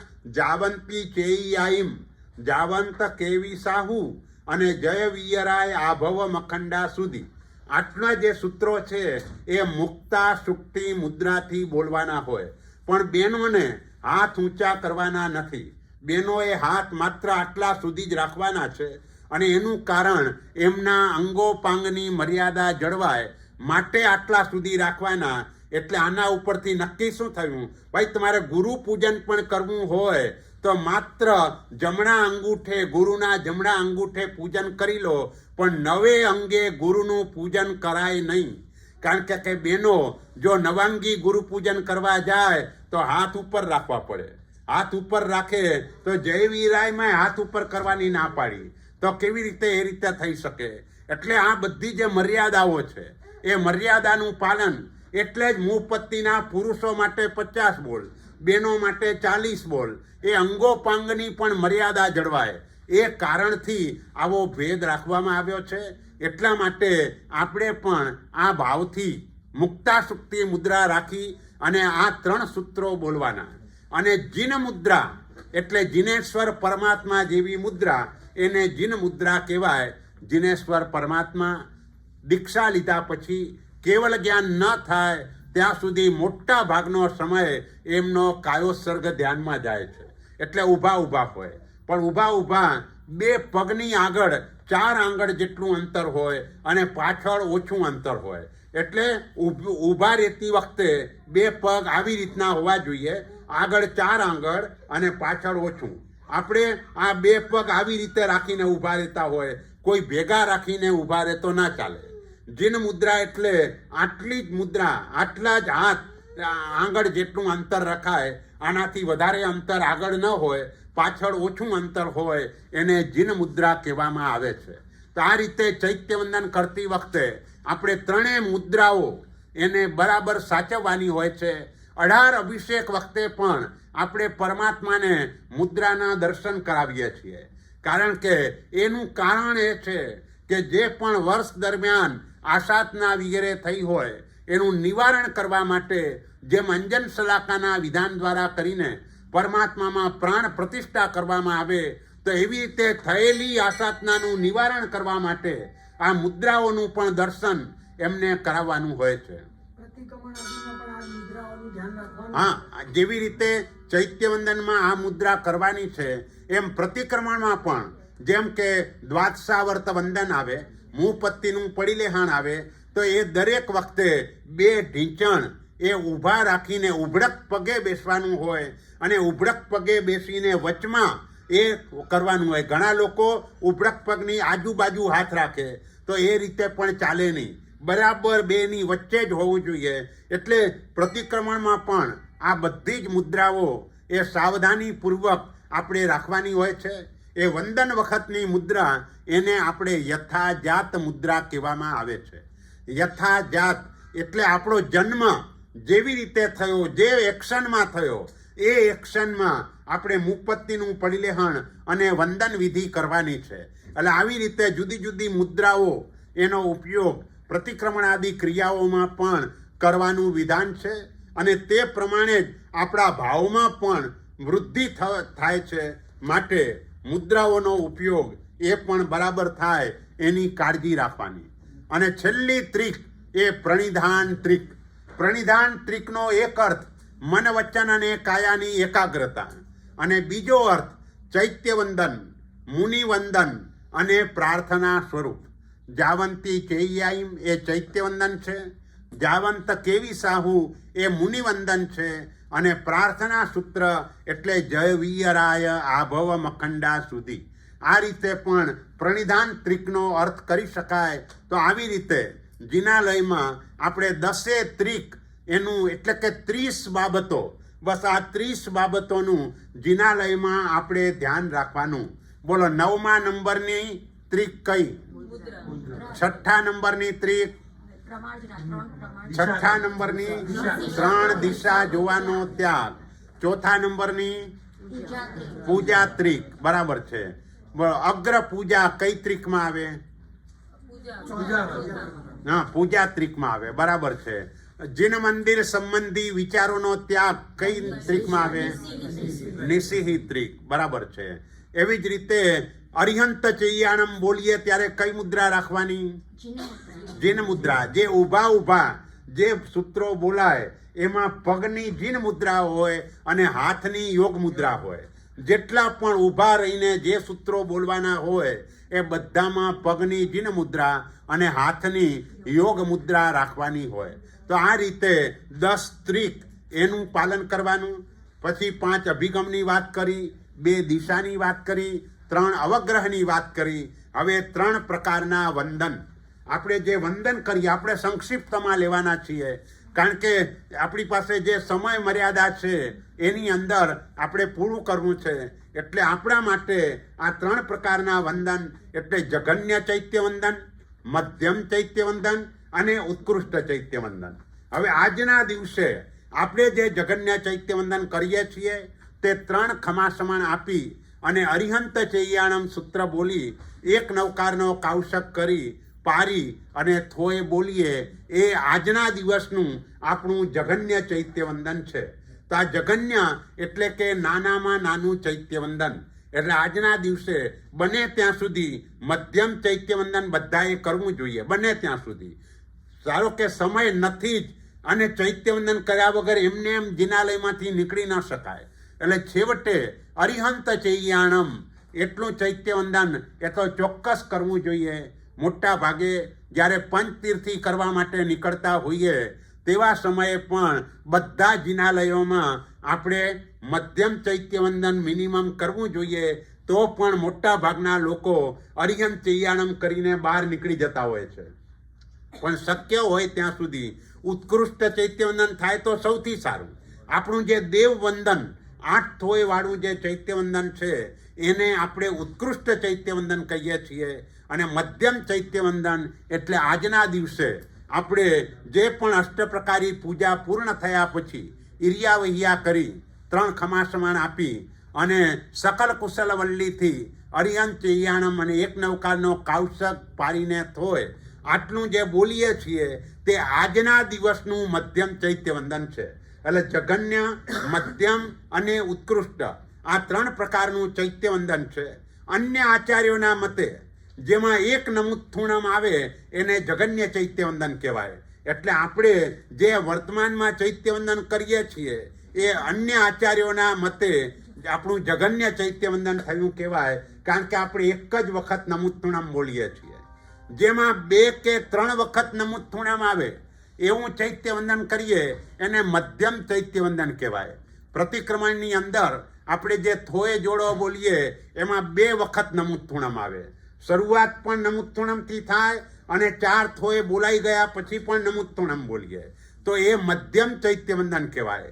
અને જેમાં 4 કે 5 વખત નમુત્તુણમ આવે એને ઉત્કૃષ્ટ ચૈત્યવંદન કહેવાય. એટલે કે દેવવંદન, જેમાં 5 વખત નમુત્તુણમ સૂત્ર બોલવામાં આવે છે એ ઉત્કૃષ્ટ ચૈત્યવંદન કહેવાય. આ અન્ય આચાર્યોના મતે, અન્ય આચાર્યો એટલે કે દેવેન્દ્ર સુરી મહારાજ એમને ભાષ્યની રચના કરી અને તે વખતે પણ બીજા આચાર્ય ભગવંતો આ પ્રમાણે વાત કરતા હતા કે જેમાં 1 નમુત્તુણમ આવે તે જગન્ય, 2 કે 3 આવે તે મધ્યમ અને 4 કે 5 આવે એને ઉત્કૃષ્ટ ચૈત્યવંદન કહેવાય. ત્યાર પછીનું દ્વાર પ્રણિપાત દ્વાર. પ્રણિપાત એટલે કે નમસ્કાર, પણ અહીંયા નમસ્કારનો અર્થ, કારણ કે પાછળ પણ નમસ્કાર દ્વાર છે એટલે અહીં નમસ્કારનો અર્થ પંચાંગ પ્રણિપાત એ દ્વાર, જે ખમાસમણ એ દ્વારની વાત અહીં કરવી છે. તો એ દ્વારમાં એમને એમ કહેવું છે કે જ્યારે પણ ખમાસમણ આપવાનું આવે તે સમયે 5 અંગ આપણા જમીનને અડકવા જોઈએ. 2 જાણું કર દુગુત્તમંગમ ચ, 2 ઘૂંટણ, 2 હાથ અને લલાટ, આ 5 અંગ જમીનને અડે તો જ પંચાંગ પ્રણામ થયો કહેવાય. 5માંથી 4 અંગ પણ નમે તો એને અર્ધા વનત પ્રણામ કહેવાય, એને પંચાંગ પ્રણામ ન કહેવાય. એટલે આપણા હાથ ઉપર જો માથું મૂકીએ તો 4 જ અંગ નમે, 5 અંગ નમ્યા ન કહેવાય, કારણ કે જમીનને મસ્તક અડક્યું નથી. એટલા માટે એને અર્ધાવનત પ્રણામ કહેવામાં આવે. ખમાસમણ આપતી વખતે ઈચ્છામી ખમાસમણો વંદિયુમ, ખમાસણો ઘણા બોલતા હોય છે, સણો નથી પણ સમણો, એક સમાશ્રમણ એમ કહીને કેવું છે. અને વંદિયુમ એ બોલતી વખતે બંને હોઠ ભેગા થવા જોઈએ. વંદિયુમ, કારણ કે 2 હોઠ ભેગા થયા વિના બોલાય નહીં. ઉપર અનુસ્વાર છે, એ અનુસ્વાર શબ્દના છેડે આવે તો મ જ બોલવાનો હોય. એટલે વંદિયુમ એ રીતે જ બોલવાનું, વંદિયું નહીં બોલી દેવાનું. ખાલી ઘણા લોકો વંદિયું, વંદિયું નહીં, વંદિયુમ. ઈચ્છામી ખમાસમણો વંદિયુમ જાવણિક જાયે નિશિહિયાએ, આટલું ઊભા બોલવાનું છે. મોટા ભાગના લોકો શું બોલે? ઈચ્છામી ખમાસમણો વંદિયુમ ઊભા બોલે, જાવણિક જાય નિશિહિયાએ બેસતા બોલે, અને મથ્થાયણ વંદામી વખતે 5 અંગ નમાવે. એવું નથી. ઈચ્છામી ખમાસમણો વંદિયુમ જાવણિક જાયે નિશિહિયાએ, આટલું ઊભા. અને મથ્થયેણ વંદામી, ઘણા લોકો મથ્થેણ બોલી જાય તો મથ્થેણ બોલે તો એ ક્યાં ગયો? મથ્થયેણ વંદામી. એવી જ રીતે નિશિહિયાએ, સી દીર્ઘ છે એટલે દીર્ઘ છે એટલે એને લંબાવવો જોઈએ, નિશિહિયાએ. અને જાવણિક જાય ડબલ જ છે એટલે જાવણિક, એક અડધો જ ત્યાં બોલાઈ જાય અને પછી જાય તો જાવણિક જાય નિશિહિયાએ મથ્થયેણ વંદામી. આ રીતે આ ખમાસમણ આપણું સૂત્ર એ બોલવાનું આવી રીતે, અને એ વખતે 5 અંગ આપણા જમીન ઉપર અડકવા જોઈએ. આ ખમાસમણ સૂત્રનો બીજો એક મહત્વનો ભાવ એ છે કે આત્માના અનંત ગુણો છે, અરિહંતના પણ અનંત ગુણો છે. પણ અનંત ગુણો હોવા છતાં પણ જ્યારે આપણે એને નમસ્કાર કરીએ છીએ ત્યારે એક જ ગુણને યાદ કરીએ છીએ. એટલે એનો અર્થ એ કે આ ગુણ વધારે મહત્વનો છે, અને એ ગુણ છે ક્ષમા. કારણ કે હવે ઈચ્છામી ખમાસમણો, એક ક્ષમાશ્રમણ, એટલે સાધુ સાધ્વીને જેમ ક્ષમાશ્રમણ કહેવાય એમ અરિહંત પણ એક વખતના સાધુ જ છે. જ્યારે ચારિત્ર ગ્રહણ કર્યું તેવા સમયે એ પણ સાધુ જ હતા, અને ચારિત્ર સ્વીકાર્યા પછી, કેવલ જ્ઞાન થયા પછી ક્ષમા ધર્મની સિદ્ધિ થઈ ગઈ. તો એવી રીતે આ ક્ષમાશ્રમણ એટલે આપણે પણ આ ગુણ માટે સૌથી વધારે પુરુષાર્થ કરવાનો છે. કારણ કે આપણે જોઈ રહ્યા છીએ કે કોઈ પણ આપણા માટે અણગમતી ઘટના, અણગમતો વ્યવહાર કોઈના પણ તરફથી થાય એટલે આપણી ક્ષમા ચાલી જાય છે. એ ચાલી ન જવી જોઈએ. દરેક જગ્યાએ ક્ષમા જ રહેવી જોઈએ. નુકસાન શું છે તો કે ક્ષમા ચાલી ગઈ તો નવા કર્મ બંધાશે, અને નવા કર્મ બંધાયા એનો અર્થ એ કે ફરીથી પાછી સંસારની ઘટમાળ આગળ ચાલ્યા જ કરશે. તો શું કરવાનું? બસ સહન જ કરવાનું. ઘણા લોકો કે ભાઈ આપણે સાચા હોઈએ તોય સહન કરવાનું. હા, સાચા હોઈએ તો પણ સહન કરવાનું, કારણ કે એ જે સહન કરવાનું આવે છે એનું કારણ અત્યારે આપણે સાચા લાગીએ છીએ. હકીકતમાં પૂર્વજન્મમાં આપણે પણ ભૂલ કરેલી છે, એટલે કોઈ વ્યક્તિ આપણી જોડે એ રીતનો વર્તાવ કરી રહી છે. માટે વર્તમાન જન્મની અપેક્ષાએ આપણે ભલે આપણી જાતને નિર્દોષ સમજતા હોઈએ, પણ પૂર્વજન્મની અપેક્ષાએ આપણે નિર્દોષ નથી. માટે તે સમયે પણ ક્ષમતા રાખવી એ વધારે ઇમ્પોર્ટન્ટ છે, વધારે મહત્વનું છે. એટલે આપણે એ રીતે જો બધા જીવતા થઈ જાય તો પછી ક્યાંય ક્લેશ કંકાસ થાય જ નહીં. આ દુનિયામાં એક પણ વકીલની જરૂર ન પડે. જો બધા જ આ ક્ષમા ગુણ એ રાખતા થઈ જાય તો ક્યાંય ન થાય. એટલે આપણે એક સૂત્ર એને ગોખી રાખવું પડે એટલું જ નહીં, પણ જીવનમાં ઉતારવું પડે. જેને જલ્દી મોક્ષમાં જવું છે એને જીવનમાં કયું સૂત્ર ઉતારવાનું? તો કે જે અન્યાયને સમતાપૂર્વક સહન કરે એનો જ મોક્ષ થાય. આપણને જ્યાં અન્યાય લાગે છે ત્યાં જ ક્ષમતા રાખવાની છે વધારે, કારણ કે અન્યાય આ જન્મની અપેક્ષા એ અન્યાય છે, પૂર્વ જન્મની અપેક્ષા એ ન્યાય જ છે. ખંદક મુનિની ચામડી ઉતરી એ આ જન્મની અપેક્ષા એ અન્યાય છે, પણ પૂર્વ જન્મને યાદ કરો તો ન્યાય જ છે. પૂર્વ જન્મમાં એક વનસ્પતિની ચામડી ઉતારીને રાજી થયા છે, તો એક કર્મ એનું બંધાઈ ગયું છે. માટે એને ઉદયમાં ક્ષમતા રાખી દીધી તો કામ થઈ ગયું. એટલે આજે આપણે 3 વાત મહત્વની યાદ રાખવાની કે બંધ સમયે સાવચેતી, અબાધા કાળમાં પુરુષાર્થ અને ઉદય કાળમાં ક્ષમતા. બસ આમાંથી ક્યાંય પણ ચૂક્યા એટલે આપણે આ 4 ગતિરૂપ 84 લાખ જીવા યોનિની અંદર આપણું પરિભ્રમણ વધારે થવાનું. એટલે જો પરિભ્રમણને અટકાવવું હોય, સંસારને અટકાવી દેવો હોય, તો એનો ઉપાય માત્ર એ જ છે કે દેખીતી રીતે થતો અન્યાય ત્યાં પણ ક્ષમતાપૂર્વક જ સહન કરવાનું છે. એટલે કોઈ 100,000 લઈ ગયું ને પાછા નથી આપતો, કંઈ વાંધો નહીં, તો ત્યાં પણ ક્ષમતા જ રાખવાની છે. આપણા ભાગ્યમાં નહોતું, અથવા પૂર્વજન્મનું દેવું હતું એ ચૂકતે થયું, અને ધારો કે એવું નથી થયું તો નવું ઇન્વેસ્ટમેન્ટ થયું. બંને રીતે તમે કરી શકો. એક તો પૂર્વજન્મના ઋણમાંથી મુક્ત થયા, અને બીજા નંબરમાં ધારો કે ઋણ નહોતું તો તમારું નવું ઇન્વેસ્ટમેન્ટ થયું. કર્મસત્તા ભવાંતરમાં ચક્રવૃદ્ધિ વ્યાજ સાથે આપશે. અને જ્યારે દેવાનો ભાર વધી જાય ત્યારે કર્મસત્તા શું કરે કે આપણને ડોંકી બનાવી દે અને આપણા શરીર ઉપર ભારને વધારે ઉપડાવે. બળદ બનાવી દે ને ગાડાને વહન કરવું પડે, ઊંટ બનાવી દે ને ગાડીને એ ચલાવવી પડે. જ્યારે કર્મનો ભાર વધી જાય, દેવાનો ભાર, કોઈના ઉપરનું દેવું જ્યારે વધારે વધી જાય, ચૂકવી શકાય એવી સ્થિતિમાં ન હોઈએ, ત્યારે આવી પશુની યોનિની અંદર પણ એને ભોગવવું પડતું હોય છે. એટલે ક્યાંય પણ આપણે આપણી ક્ષમતાને તોડવાની નથી. બસ ટૂંકમાં એ ક્ષમતા એટલે આ ખમાસમણ સૂત્ર એ આ મહત્વનો આપણને સંદેશ આપે છે. કઈ ભગવાનના અનંત ગુણમાંથી આપણે આ એક જ ગુણને યાદ કરીએ છીએ, કારણ કે આ જ મહત્વનું છે. જ્યાં આ ચૂક્યા ત્યાં કર્મબંધ થવાનો જ છે. ત્યાં આપણો સંસાર એની યાત્રા લાંબી ચાલવાની છે. એટલે સંસારની યાત્રાને ટૂંકાવવા માટે ક્ષમા સિવાય, ક્ષમતા સિવાય બીજો કોઈ જ વિકલ્પ નથી. એટલે આ પણિવાય. ત્યાર પછી કહ્યું નમુક્કારા, એટલે નમસ્કાર. એનો અર્થ અહીંયા સ્તુતિ કરી. બોલો. એ 2 સવાલ હતા. સામાયિક કરતી વખતે આપણે ખમાસમણ દેતા હોય કે પ્રતિકોણ કરતી વખતે, ત્યારે ચરવડા ઉપર માથું કે ના, ચરવડા ઉપર નહીં, પણ બહાર કાઢીને જમીન ઉપર માથું. ચરવડાથી ભૂમિને પ્રમારજવાની, અને ચરવડો થોડોક અંદર અને આપણું મસ્તક બહાર નીકળી શકે એ રીતે ચરવડો રાખવાનો. એટલે ચરવડા ઉપર તે સમયે મસ્તકને રાખવાનું નથી. એટલું જ નહીં, પણ આગળ વધીને ત્યાં સુધી કહી શકાય કે આપણા બધાની આદત, મારીને તમારી, આપણે કટાસણું મુપત્તિ બંને સાથે રાખતા હોઈએ છીએ.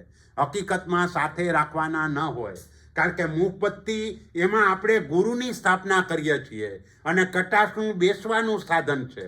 તો એ બેસવાના સાધન ઉપર એને ગુરુને એની અંદર રાખીને બંધ ન કરાય. એટલે તમારી પાસે જે થેલી હોય એમાં આગળની ચેનમાં મુપત્તિ મૂકી દેવાની અને કટાસણું અંદર રાખવાનું હોય. પણ આપણી મુપત્તિ બરાબર સચવાય એટલા માટે આપણે આવી રીતે રાખતા હોઈએ છીએ.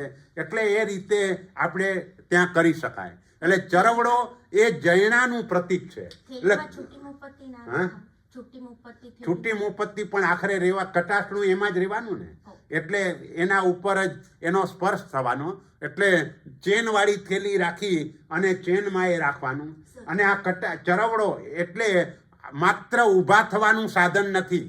ઘણા લોકો કે ભાઈ ચરવડો હોય તો ઊભા થવાય, નહીંતર ઊભા ન થવાય. પણ ચરવડો ન હોય તો સામાયિક પ્રતિક્રમણ થાય જ નહીં. પહેલા નંબરમાં ચરવડા વગર સામાયિક પ્રતિક્રમણ, પૌષધ આ કાંઈ જ ન થઈ શકે. કારણ કે જેમ સાધુ એ જ્યાં જાય ત્યાં એનો ઓઘો જોડે ને જોડે હોય, એમ શ્રાવક પણ જે ક્રિયા કરે એ ક્રિયામાં એની પાસે ચરવડો અવશ્ય જોઈએ. કારણ કે શ્રાવકનો મુખ્ય ધર્મ જૈણા છે.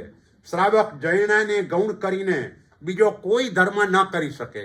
એટલે આપણે દરેક જગ્યાએ જૈણાને પ્રધાનતા આપવાની છે. એ જૈણા જો બરાબર સચવાય તો જ આપણી આરાધના સફળ થાય. બોલો, હવે કોઈને પૂછવું? બીજો સવાલ હતો કે જ્યારે આપણે પંચાંગ પ્રણામ કરતા હોય ત્યારે હાથ અહીંયા હોય કે માથા ઉપર હોય?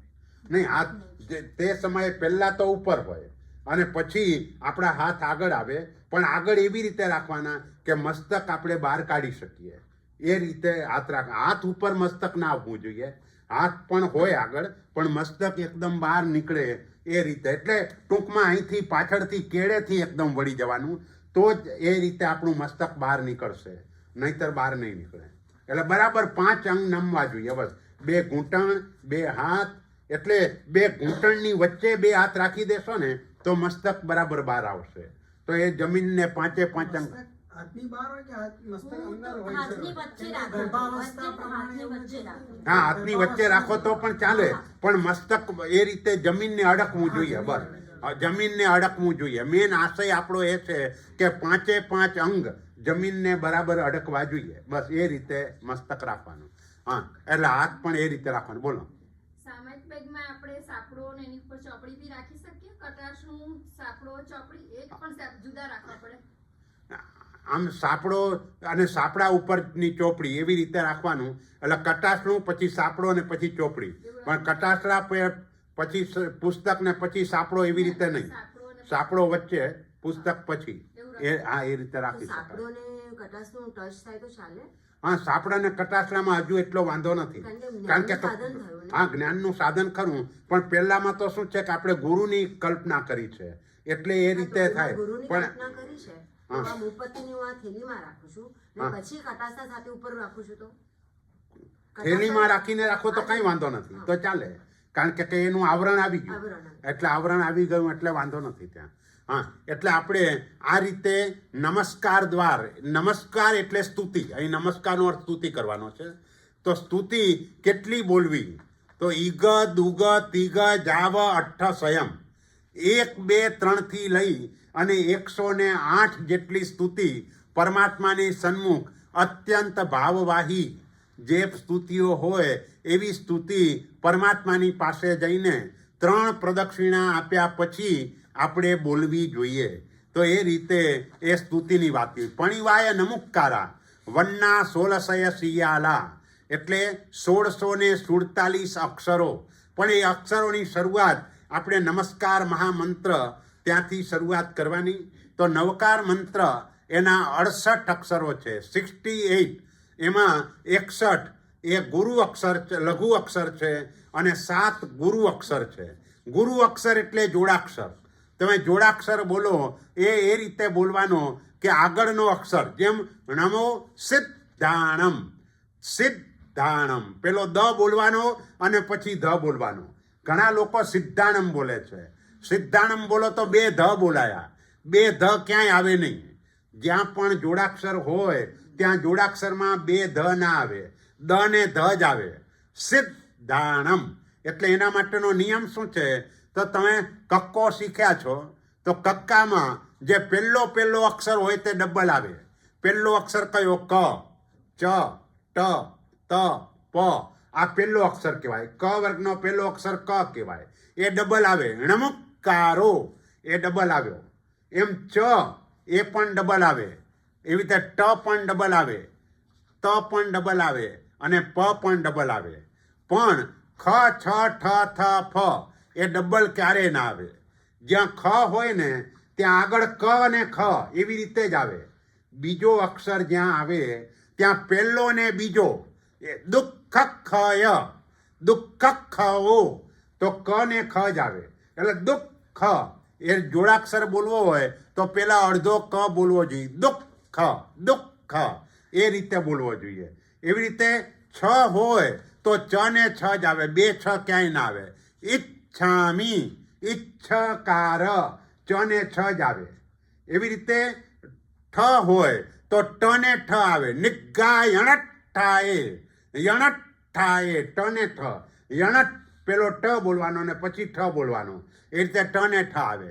એ રીતે ફ હોય તો પ ને ફ જ આવે. પફોડીય, પફોડીય. એ રીતે બીજો અક્ષર હોય ત્યાં જોડાક્ષરમાં પહેલો જ આવે. એટલે આવી રીતે. અને જ્યાં થ હોય ત્યાં પહેલો જોડાક્ષર આવે ત્યારે ત ને થ આવે. મથ એણ એ રીતે જ આવે. એટલે બીજો અક્ષર જ્યાં જ્યાં આવે ત્યાં જોડાક્ષરમાં પહેલો ને બીજો. બસ આ રીતે જ બોલાય.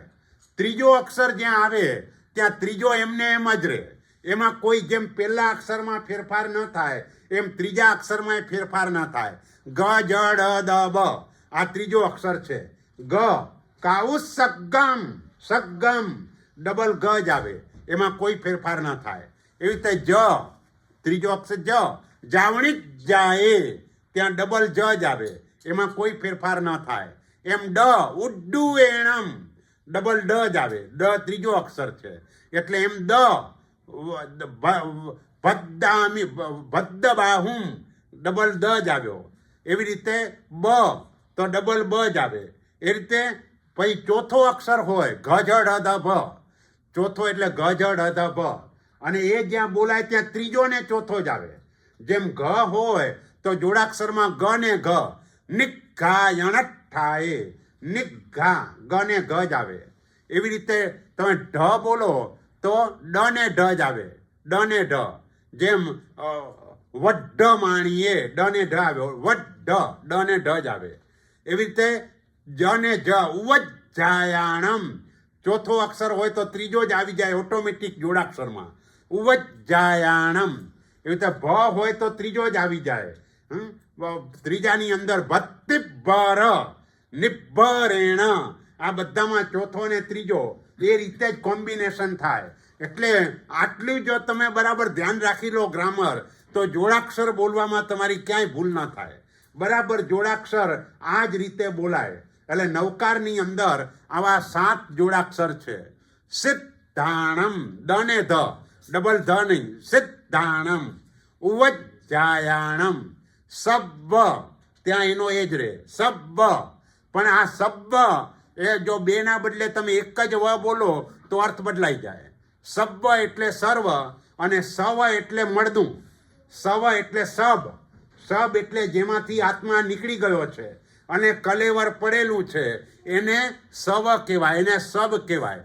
એટલે તમે સબ્બ પાવપણાસણોને બદલે બોલો કે સવ પાવપણાસણો તો મળદાના પાપનો નાશ કરનાર આવો અર્થ થઈ જાય. અને એમ બોલો નમો લોએ સવ સાવણમ તો મળદા એવા સાધુને નમસ્કાર થાઓ. મળદા એવા સાધુને. એટલે આખો અર્થ બદલાઈ જાય. એટલે વ જે છે એ સબ આ રીતે જ બોલાય. સબ પેલો વ અડધો બોલીએ પછી આખો બરાબર બોલાય.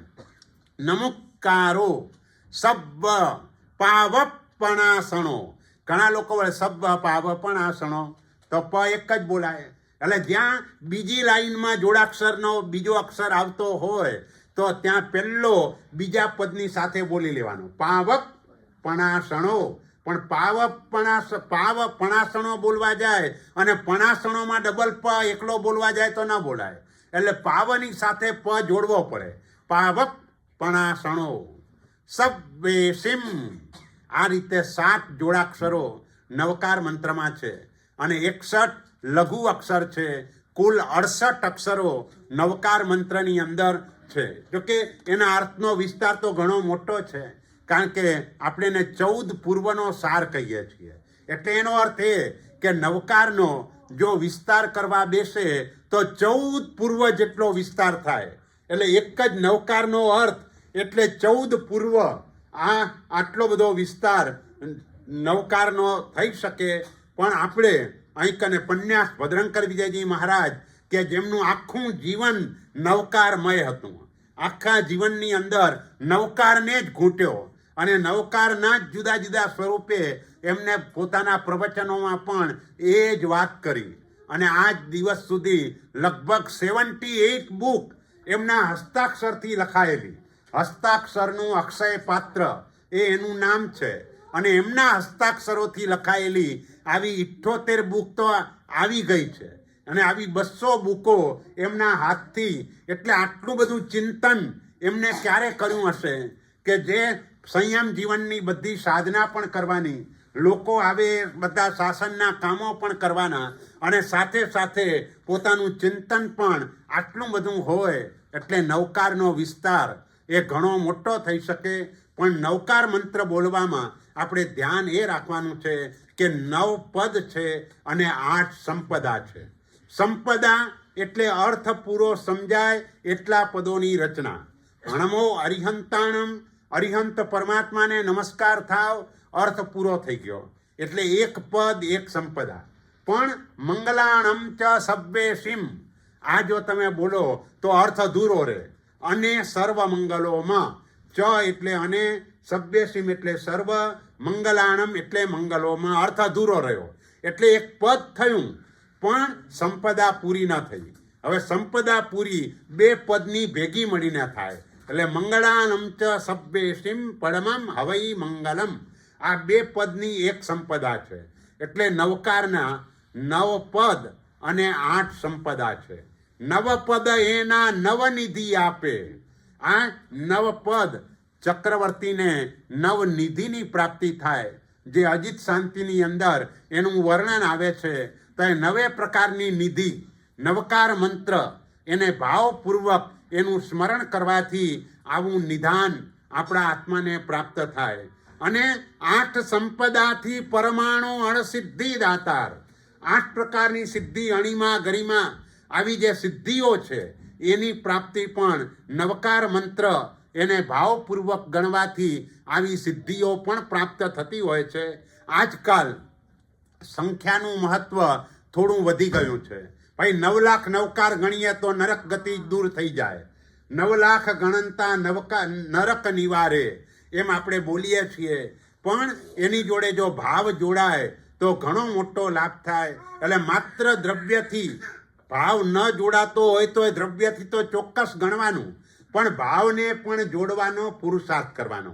કારણ કે દ્રવ્યથી પણ ગણાયેલો નવકાર એમાં પણ ચોક્કસ આત્માને લાભ થાય છે. મેન આપણો નવકારની અંદર આપણું જે રટણ જે થાય છે એ આપણું એક પ્રકારનો સ્વભાવ બની જાય છે. અને સ્વભાવ ત્યાં સુધી બની જાય. આપણે ત્યાં એક મહાત્મા કે જેમને 36 કરોડ નવકાર ગણેલા, યશોદેવ સુરી મહારાજ, એમને 36 કરોડ નવકારનો જાપ કરેલો. અને આજથી લગભગ 52-53 વર્ષ પહેલાં એમનું મોતિયાનું ઓપરેશન હતું. અને મોતિયાના ઓપરેશન વખતે ડૉક્ટરે કહ્યું કે ભાઈ પહેલાં તમારા અંગને ખોટું કરવું પડશે, એટલે તમને બેભાન બનાવવા પડશે, પછી હું તમારું મોતિયાનું ઓપરેશન કરી શકીશ. એ વખતે યશોદેવ સુરી મહારાજે કહ્યું, તારે મને બેભાન કરવાની જરૂર નથી, હું મારી જાતે બેભાન થઈ જઈશ. તું ઓપરેશન કેટલા વાગે કરવાનું છે એ કહે. અને ઓપરેશનનો ટાઈમ આપ્યો. અને નવકાર મંત્રમાં એવા લીન થઈ ગયા કે અહીંયા ઓપરેશન પૂરું થયું પછી ડૉક્ટરે ઢંઢોળવા પડ્યા. ભાઈ ઓપરેશન થઈ ગયું બતાવો. નવકારની અંદર એ ચાલ્યા ગયેલા કે નવકારની અંદર આવી રીતે, કારણ કે એ વખતના જમાનામાં સર્જરીમાં આવા કોઈ સાધનો હતા નહીં, પણ એ કોઈ પણ અંગને ખોટું કર્યા વગર એમને એમ સર્જરી કરી અને તેમ છતાંય નવકારમાં એવા લીન બની ગયા હતા કે એને સર્જરીની પણ મન ઉપર કોઈ અસર ન થઈ. વળે આપણને શું થાય, શરીરને જરાક પણ કોઈ તરત ધ્યાન એ તરફ જાય છે.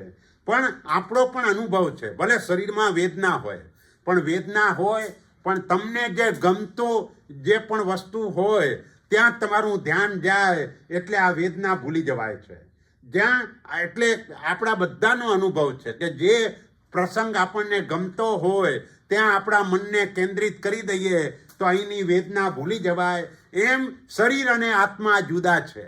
આ સમ્યક દર્શન થતાં આત્માને આવા પ્રકારનો અનુભવ થાય અને એ રીતે ભેદ જ્ઞાન દ્વારા આત્માને જુદો સમજી અને એ પ્રકારે નવકાર મંત્રમાં પંચ પરમેષ્ઠી ભગવંતોમાં એવા લીન થઈ જવાય કે ત્યાં આ શરીરની વેદના પણ ગૌણ થઈ જાય.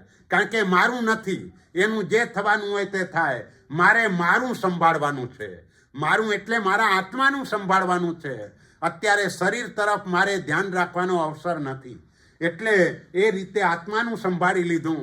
એમ નવકાર મંત્ર એટલે આ રીતે નવ પદ અને 8 સંપદા, બસ એ રીતે બોલવાનો.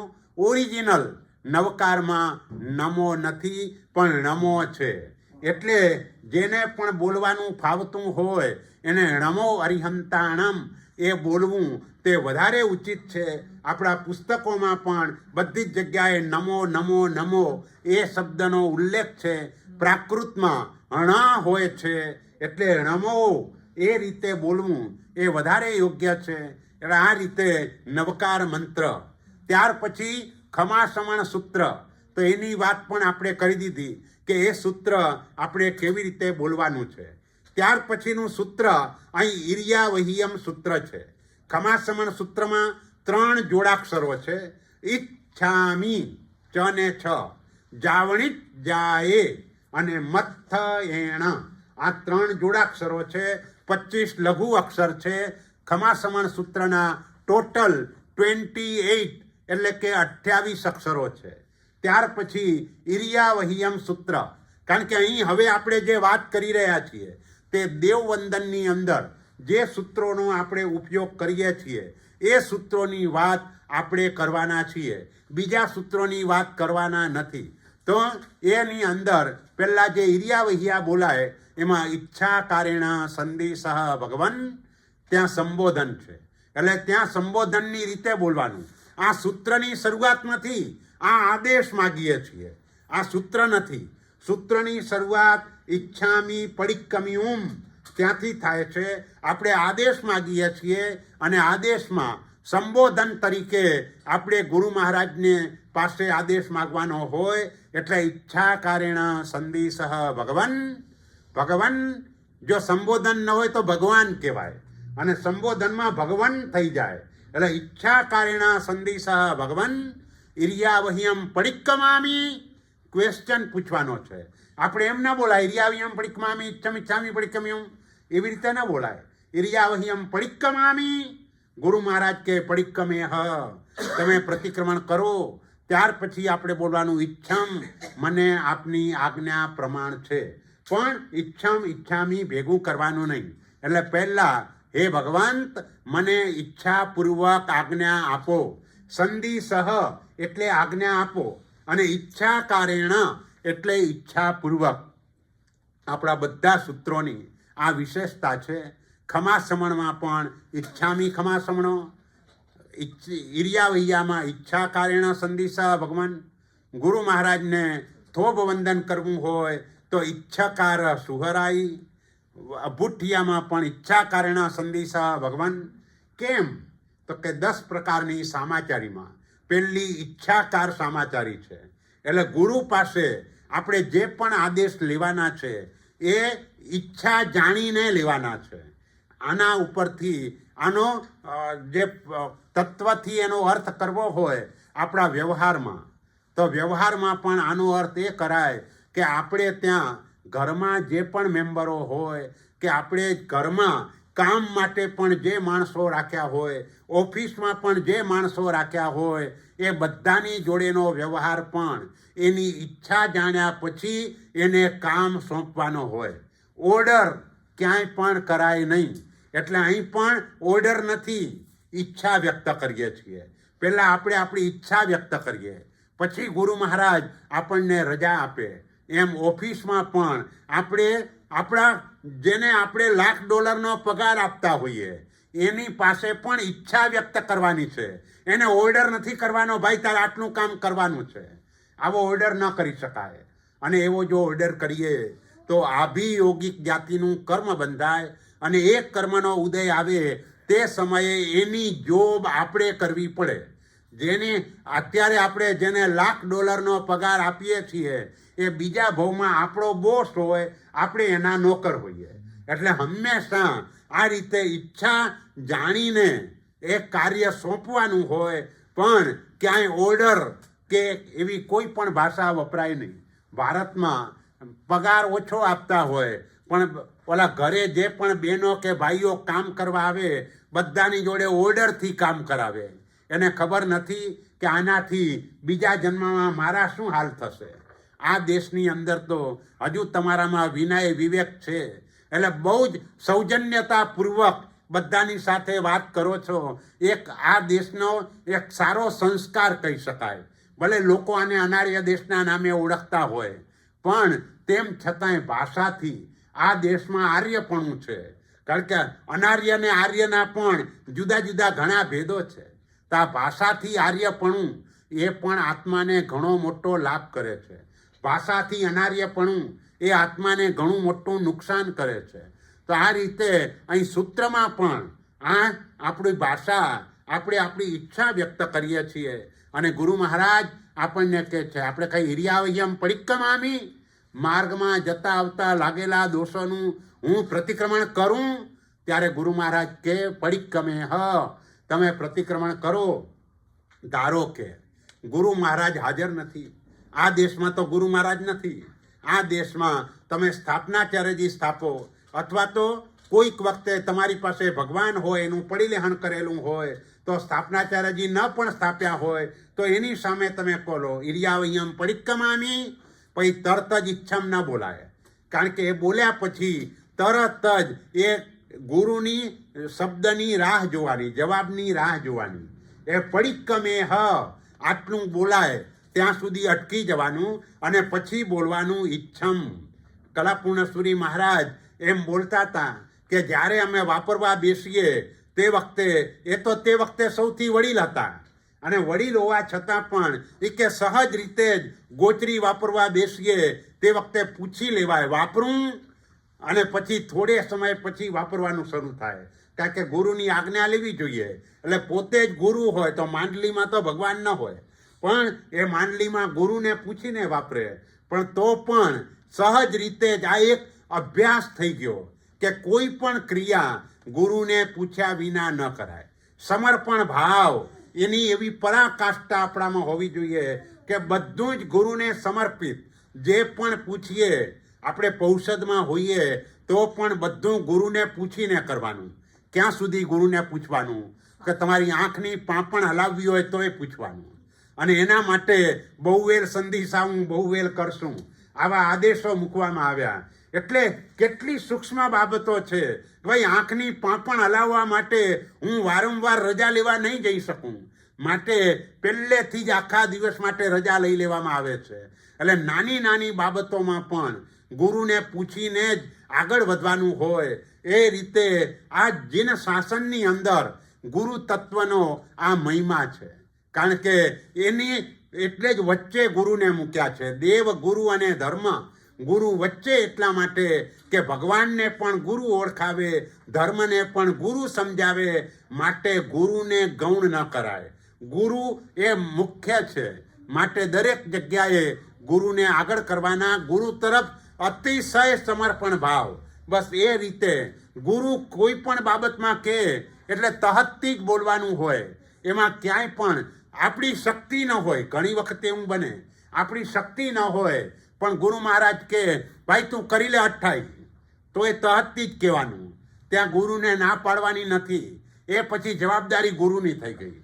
એમને કહ્યું, આપણે કરી લીધું, પણ એમની એ રીતે શક્તિનો સંચાર ઓટોમેટિક થઈ જતો હોય છે. એક મહેન્દ્રભાઈ કરીને વાલકેશ્વરની અંદર રહે છે, અને એ ભાઈ કોઈ દિવસે કંઈ નહીં, પણ પેલા કલાપૂર્ણ શ્રી મહારાજને વંદન કરવા ગયા હશે, બીજા દિવસથી કંઈક વર્ષી તપ શરૂ થવાનો હતો. ઉત્તર પારણું કે કંઈ કર્યું નહોતું. ખાલી કલાપૂર્ણ શ્રી મહારાજે કહ્યું, કાલથી વર્ષી તપ કરવાનો છે ને સાહેબ, તહતથી, અને કરી દીધો. એ કે કોઈ દિવસે ખાવાની કાંઈ ઈચ્છા પણ નથી થઈ, અને આહાર સંજ્ઞા જે કહેવાય એ પણ એટલી બધી ટળી ગઈ કે બેસણામાં પણ કોઈ વિકલ્પો ઊભા નહોતા થતા. આગલા દિવસે ભાઈ આ બનાવજો કે તે બનાવજો, આવો કોઈ ભાવ થતો નહોતો. એટલે હંમેશા જે ગુરુ બોલતા હોય, જેવી રીતે હેમવલ્લભ સુરી જે આજના દિવસનું આપણું મોટું ઉદાહરણ છે, કે જે ગુરુ મહારાજે માત્ર કહ્યું મારે તને પ્રતિજ્ઞા આપવાની છે, સાહેબ તહતથી, સાની પ્રતિજ્ઞા એ કઈ વાત નહીં, અને આપી દીધા પછી કીધું તારે જાવતજીવ આઈમ્બિલ કરવાના છે. સારું, તો પહેલા જ તહતથી કહી જ દીધું તું, વિકલ્પ જ નહોતો. અને તો પણ આજે ગુરુની કૃપા કેવી ઉતરી કે એકદમ અપ્રમત્ત ભાવે આઈમ્બિલ તો કરે, પણ શાસનના બધા કામોમાં કોઈ જગ્યાએ પ્રમાદ લેશ માત્ર પણ જોવા ન મળે. આવું કેવી રીતે બને? હવે ગુરુ એને તહતથી જ કરવાનું હોય. ગુરુ કૃપા તો જ ઉતરે, નહીતર ગુરુ કૃપા ન ઉતરે. એટલે ઈર્યા વહિયામાં પણ અહીં ઈચ્છમ આપણે જવાબ આપીએ છીએ. આપે મને પ્રતિક્રમણ કરવાની રજા આપી, એ મને આપની આજ્ઞા પ્રમાણ છે. અને પછી સૂત્ર બોલવાનું, ઈચ્છામી પડિક્કમ્યુમ. એમાં 8 સંપદા છે. પહેલી સંપદા ઈચ્છામી પડિક્કમ્યુમ, બીજી સંપદા ઈર્યા વહિયાએ વિરાહણાએ, ત્રીજી સંપદા ગમણા ગમણે, ચોથી સંપદા પાણક કમણે, બિયક કમણે, હરિયક કમણે, ઓસા ઉત્તિંગ પણગ દગમટ્ટી મક્કડા સંતાણા સંકમણે. આ આખી ચોથી સંપદા છે. પાંચમી સંપદા જે મેં જીવા વિરાહિયા. છઠ્ઠી સંપદા એગિંદિયા બેઇંદિયા તેઇંદિયા ચૌરિંદિયા પંચિંદિયા. સાતમી સંપદા અભિહયાથી તસ્સ મિચ્છામી દુક્કડમ.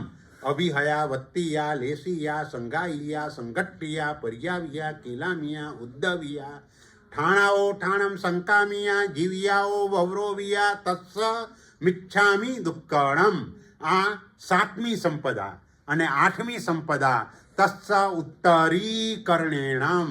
કારણ કે આઠમી સંપદા એટલા માટે કે આ સૂત્ર જ્યારે જ્યારે ઈર્યા વહિયા બોલાય ત્યારે ત્યારે ચોક્કસ બોલાય છે. એટલા માટે એ ઈર્યા વહિયાની સંલગ્ન ગણાય. એટલે તસ્સ ઉત્તરી, રી દીર્ઘ છે એટલે એને લંબાવવો જોઈએ, અને ત ડબલ છે, ઉત્તરી, ઉત્તરી ન બોલાય. તસ્સ ઉત્તરીકરણેણમ એમ નહીં, તસ્સ ઉત્તરીકરણેણમ પાયચ્છિત્ત કરણેણમ. જે તમે જોડાક્ષરને પણ તપાસતા જાઓ. પાયચ્છિત્ત, ચ ને છ આવ્યો, ડબલ ત આવ્યો, ત પેલો અક્ષર છે. વિસોહી, સો પણ દીર્ઘ, ઈ પણ દીર્ઘ. વિસોહી કરણેણમ. વિસલ્લી, ડબલ લ, દીર્ઘ.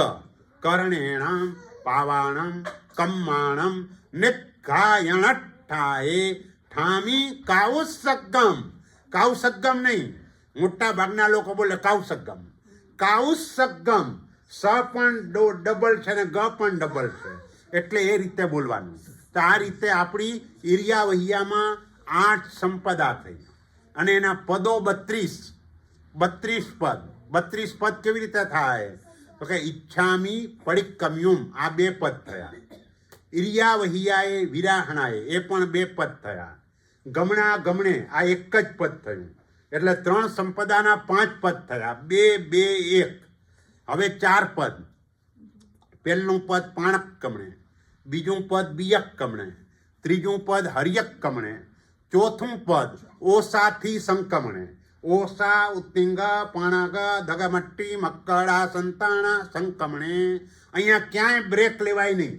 જો બ્રેક લીધો તો પછી સંપદા પૂરી થઈ ગઈ કહેવાય. સંપદામાં ક્યાંય બ્રેક ન હોય. સંપદા પૂરી થાય ત્યારે જ બ્રેક લેવાય. એના પહેલાં બ્રેક નથી લેવાનો. એટલે અહીં ફૂલ સ્ટોપ એટલે અટકી જવાનું. ત્યાર પછી એક પદ જે મેં જીવા વિરાહિયા, આ એક જ પદ. એ પછી 5 પદ, એક ઇન્દિયા, 2 ઇન્દિયા, 3 ઇન્દિયા, 4 ઇન્દિયા, 5 ઇન્દિયા. ત્યાર પછી 11 પદ 11, અભિહયા 1, વત્તિયા 2, લેસિયા 3, સંઘાઈયા 4, સંઘટ્ટિયા 5, પર્યાવિયા 6, કિલામિયા 7, ઉદ્દવિયા 8, ઠાણાઓ ઠાણમ શંકામિયા 9, જીવિયાઓ વવરોવિયા 10 અને તત્સમિચ્છામિ દુક્કડમ આ 11. એટલે 11 પદની સંપદા છે. અને ત્યાર પછી 6 પદ, તત્સ ઉત્તરીકર્ણેણમ 1, પાયચ્છિત્ત કર્ણેણમ 2, વિશોહી કર્ણેણમ 3, વિસલ્લીકર્ણેણમ 4, પાવાણમ કમ્માણમ નિગાયણઠ્ઠાયે 5 અને ઠામિકાઉસ્સગમ આ 6. આ રીતે 32 પદો ઇર્યાવહિયમ સૂત્રના છે. આ બધી સંપદાઓ એના નામ છે. 8 સંપદા એના 8 નામ છે. પહેલી સંપદા એનું નામ છે અભ્યુપગમ. અભ્યુપગમ એનો ગુજરાતીમાં અર્થ થાય સ્વીકાર. આપણે પ્રતિક્રમણ કરવાનો સ્વીકાર કરીએ છીએ. ગુરુ મહારાજે આપણને આજ્ઞા આપી, તમે પ્રતિક્રમણ કરો. એટલે આપણે કહ્યું આપની આજ્ઞા પ્રમાણ છે. અને પછી બોલ્યા ઈચ્છામી પરિક્રમ્યુમ, આપે રજા આપી માટે હું પ્રતિક્રમણ કરવાને ઈચ્છું છું. જો ઈચ્છા વ્યક્ત કરીએ છીએ, હું પ્રતિક્રમણ કરવાને ઈચ્છું છું.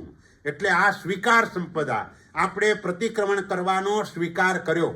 આ સંપદામાં આપણે પ્રતિક્રમણ કરવાનો સ્વીકાર કર્યો. હવે બીજી સંપદા એનું નામ છે નિમિત્ત સંપદા. આપણે પ્રતિક્રમણ કરવાનું નિમિત્ત કયું? તો કે ઇર્યાવહિયાએ વિરાહણાએ, આ પ્રતિક્રમણ કરવાનું નિમિત્ત છે. તમે 100 ડગલાથી આગળ તમે ક્યાંય પણ જાઓ એટલે માર્ગમાં જતા આવતા જે પણ વિરાધના થઈ હોય એના માટે હું પ્રતિક્રમણ કરવાને ઈચ્છું છું. એટલે નિમિત્ત રૂપે આ, કારણ કે આપણો ચક્ષુ દર્શના વર્ણીય કર્મનો ક્ષયોપશમ જોઈએ તેવો નથી.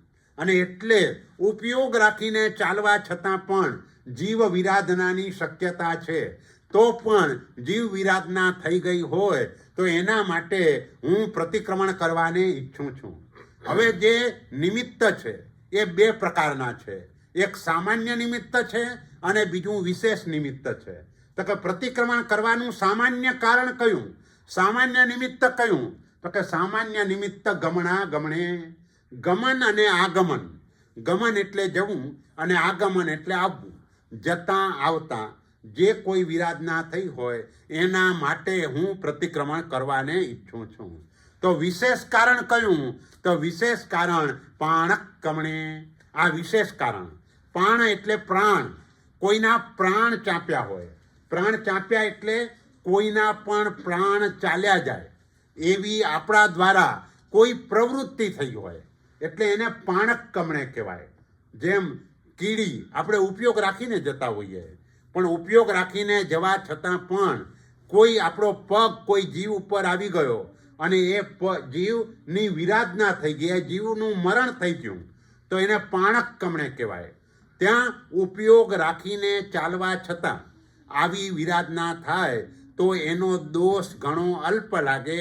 પણ ઉપયોગ રાખીએ નહીં અને એક પણ જીવની વિરાધના ન થાય તો પણ દોષ લાગે. એક પણ જીવની મર્યો નથી તો પણ દોષ લાગે. કેમ દોષ લાગે? કારણ કે આપણે ઉપયોગ રાખ્યો નથી. ઉપયોગ એ ધર્મ. જેમ અહીં કને આપણા માટે જૈના એ ધર્મો, એમ ઉપયોગ એ પણ ધર્મ છે. એટલે બધી જગ્યાએ આપણે ઉપયોગ એટલે કે સાવધાની એ પણ આપણે રાખવાની છે. એટલા માટે અહીં કહે છે કે પાણક કમણે, કોઈના પણ પ્રાણ ચાલ્યા જાય. બીયક કમણે, બીજ ઉપર પગ આવી ગયો હોય. કારણ કે બીજ એટલે તમે ધારો કે એપલ હોય, એનું બીજ જમીન ઉપર પડ્યું હોય અને એના ઉપર પગ આવી ગયો તો હવે એની ઉગવાની તાકાત ચાલી ગઈ. જો બીજ એના ઉપર પગ ના આવ્યો હોત તો એ બીજને વાવીએ તો ફરીથી એમાંથી પાછું ફળ આવત. પણ હવે એમાંથી એ નષ્ટ થઈ ગયું. ફળ ઉત્પન્ન થવાની તાકાત એ નષ્ટ થઈ ગઈ, એટલે કે એ જીવની વિરાધના થઈ ગઈ. કોઈ પણ પ્રકારનું બીજ, તમે ધારો કે ઘઉંનો દાણો છે, અનાજનો દાણો છે, એના ઉપર પગ આવી ગયો તો પણ એની વિરાધના એ રીતે થઈ શકે. એટલે જ ઉપદાન કે પૌષધ કાજો કાઢતા જો આવી સચિત્ત પદાર્થ આવી જાય તો પણ આપણે એની આલોચના લઈએ છીએ, કારણ કે એનો સ્પર્શ પણ ન કરાય. એનો સ્પર્શ કરવાથી પણ એ જીવોને ભયંકર વેદના થાય.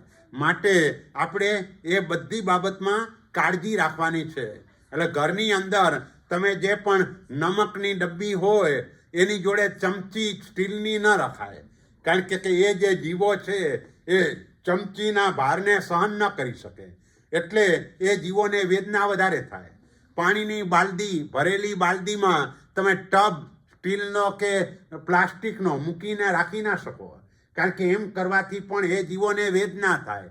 એ જીવોનું શરીર અતિશય કોમળ છે, એટલે ધ્યાન રાખવું જોઈએ. એટલે બિયક કમણે આ બીજ ઉપર પગ આવી ગયો હોય, હરિયક કમણે લીલી વનસ્પતિ, આ દેશની અંદર એનું પ્રમાણ ઘણું વધારે છે. એટલે જતાં આવતાં બહુ જ કાળજી રાખવી જોઈએ. કોઈ પણ પગ નીચે જો કચડાઈ જાય તો કેટલી બધી વેદના એ જીવોને થાય. તો એના માટે આપણે ત્યાં એમ કહેવામાં આવ્યું કે કોઈ ગર્ભવતી સ્ત્રી એના ઉપર હાથી પગ દઈને ચાલે અને જેટલી વેદના ગર્ભને અને એની માતાને થાય એના કરતાંય વધારે વેદના વનસ્પતિના જીવને એના ઉપર આપણો પગ આવવાથી થાય. માટે ક્યાંય પણ પગ મુકાય નહીં એની કાળજી. પણ આપણે અહીંયા પ્રતિક્રમણ એ રીતે કરીએ છીએ કે સાવધાનીપૂર્વક આવ્યા છીએ, તેમ છતાં પણ ક્યાંય આવી રીતે આ જીવની વિરાધના થઈ હોય તો એના માટે હું પ્રતિક્રમણ કરવાને ઈચ્છું છું. ઓસા એટલે ઝાકળ, વરસાદ આવતો હોય અને એ તરત પાણી આવતું એના ઉપર પગ મૂકીએ સચિત છે, પછીથી અચિત થઈ જાય, એમ ઝાકળ પણ સચિત્ત કહેવાય. ઉત્તિંગ એટલે કીડિયારું, કેટલીય કીડીઓ એક સાથે હોય અને એના ઉપર પગ આવે તો કેટલા બધા જીવોની વિરાધના થઈ જાય. પણ ગ એટલે 5 વર્ણી લીલ ફૂગ. 5 વર્ણી શબ્દ એટલા માટે વાપર્યો કે મુખ્યપણે આપણા વર્ણ 5 જ કહેવાય: લાલ, પીળો ને વાદળી મૂળ રંગ અને કાળો ને ધોળો, એટલે 5 વર્ણ કહેવાય. બાકી તો જે કલરની વસ્તુ હોય એમાં એ જ કલરની નિગોદ ઉત્પન્ન થાય. એટલે ઘણી વખત આપણને ખ્યાલ પણ ના આવે કે આમાં નિગોદ ઉત્પન્ન થઈ છે. પાલીતાણાથી મહેતા ડેરીના પેંડા લાવો તો મોટા ભાગે એ પણ વ્હાઈટ અને એના ઉપર ફૂગ વળે એ પણ એવી જ હોય, ખ્યાલ ના આવે અને આપણે વાપરી જઈએ તો અનંતકાયની વિરાધનાનું પાપ આપણને લાગી શકે. એટલે એ બધી કાળજી. પાપડ સુકાવ્યા, બરાબર સુકાયા ન હોય તો પણ એના ઉપર ફૂગ વળી જાય, એ પણ અનંતકાય કહેવાય. એટલે આંબીલની અંદર પાપડ ચાલે નહીં. અને ન ચાલે એનું કારણ એ કે પાપડ બનાવ્યા પછી એ જ દિવસે સુકાતા નથી. એને 3-4 દિવસ સુકાવે ત્યારે સંપૂર્ણ રીતે સુકાઈ જાય અને બીજા દિવસે જ ભીનાશ હોય એટલે વાસી કહેવાય. એટલા માટે પાપડ આંબીલ આદિની અંદર એ ન વાપરવા એ સૌથી વધારે યોગ્ય છે. એટલે આજકાલ ઘણી વસ્તુઓ એવી છે, ધાણી પણ આંબીલમાં વપરાતી થઈ ગઈ કે જેમાંથી તેલ નીકળે એ વસ્તુઓ આંબીલની અંદર વપરાય નહીં. તો તેલ નીકળે એટલે જે પણ આપણી જે મકાઈની ધાણી હોય તો એમાં મકાઈનું પણ તેલ હોય, તો એમાંથી તેલ નીકળે, માટે એ વસ્તુ પણ આંબીલની અંદર આપણે વાપરી શકીએ નહીં. તો અહીંયા પણ ગ એટલે 5 વર્ણી લીલફૂગ. જે કલરની વસ્તુ હોય એમાં એ જ કલરની આવી. ઘી પણ પહેલાં પોષ મહિનાનું ઘી આવતું 12 મહિના ટકતું હતું. આજના દિવસે એવું નથી, કારણ કે ભેળસેળિયું હોય અને એના કારણે એમાં પણ વચ્ચે આવી નિગોદ ઉત્પન્ન થઈ જાય. મોટા ભાગે નાગરવેલના પાન વગેરે નાખીને એને ઉકાળતા હોય કે જેથી કરીને લાંબો સમય ચાલે. અને તો પણ આજના દિવસે ભેળસેળનું પ્રમાણ વધારે હોવાના કારણે એમાં વહેલી આ ફૂગ લીલ ઉત્પન્ન થવાની શક્યતા છે. ખાસ કરીને પહેલો જ વરસાદ આવે લીલ ફૂગ થઈ જાય એ પણ અનંતકાય કહેવાય. એના ઉપર ક્યાંય પગ આવે તો પણ એ રીતે અનંતકાયની વિરાધનાનું પાપ લાગે. એટલે બિલાડીનો ટોપ, જેને તમે ઇંગ્લિશની અંદર શું કહો છો, ઓલો મશરૂમ, તો એ પણ એ અનંતકાય કહેવાય. તો આ બધા અનંતકાય છે. પણ ગ એટલે 5 વર્ણી લીલફું, દગ એટલે કાચું પાણી, અને મટ્ટી એટલે માટી. બંનેને ભેગા કરો તો એનો અર્થ કાદવ થાય. બેને જુદા પાડો તો કાચું પાણી અને માટી, પણ ભેગા થાય તો કાદવ. તો એ કાદવ એ પણ સચિત્ત કહેવાય. એના ઉપર પગ મૂકવાથી પણ પૃથ્વીકાય ને અપકાય બંને પ્રકારના જીવોની વિરાધના થાય. એટલે ત્યાંથી પણ બચવાનું. મક્કડા સંતાણા એટલે કરોડિયાના જાડા. એ મક્કડા સંતાણા એટલે કરોડિયાનું ઘર તમે જોશો તો આમ કેટલું સરસ મજાનું ઘર લાગે. એની પાસે કોઈ ફૂટપટ્ટી નથી, કોઈ માપ નથી, અને તેમ છતાં પણ એનું ઘર એને સરસ બનાવ્યું હોય છે. કોઈને પ્રશ્ન થાય કે આટલી બુદ્ધિ એની પાસે ક્યાંથી આવી, તો કે એનું કારણ પૂર્વજન્મનો એન્જિનિયર હતો એટલે આવું થયું. કારણ કે જે એન્જિનિયરો હોય, ગવર્મેન્ટના કામ લીધા હોય અને પૈસા પૂરા લઈને હલકી વસ્તુઓ વાપરી હોય, તો આવા પ્રકારનું કર્મ બંધાય અને એ કર્મથી બિચારો કરોડિયા તરીકે જઈ અને ફૂટપટ્ટીનું માપ એના મગજમાં ગોઠવાયેલું છે. એટલે આવી રીતે એ બધી રીતે સરસ મજાનું પોતાનું ઘર એ બનાવી શકે. તો આવા કરોડિયાના જાડા જે ચૌરેન્દ્રિય જીવ છે, તો એને આપણે સાવરણી વગેરેનો ઉપયોગ કરીને એ કરીએ તો પણ એ જીવોની વિરાધના તે થાય છે.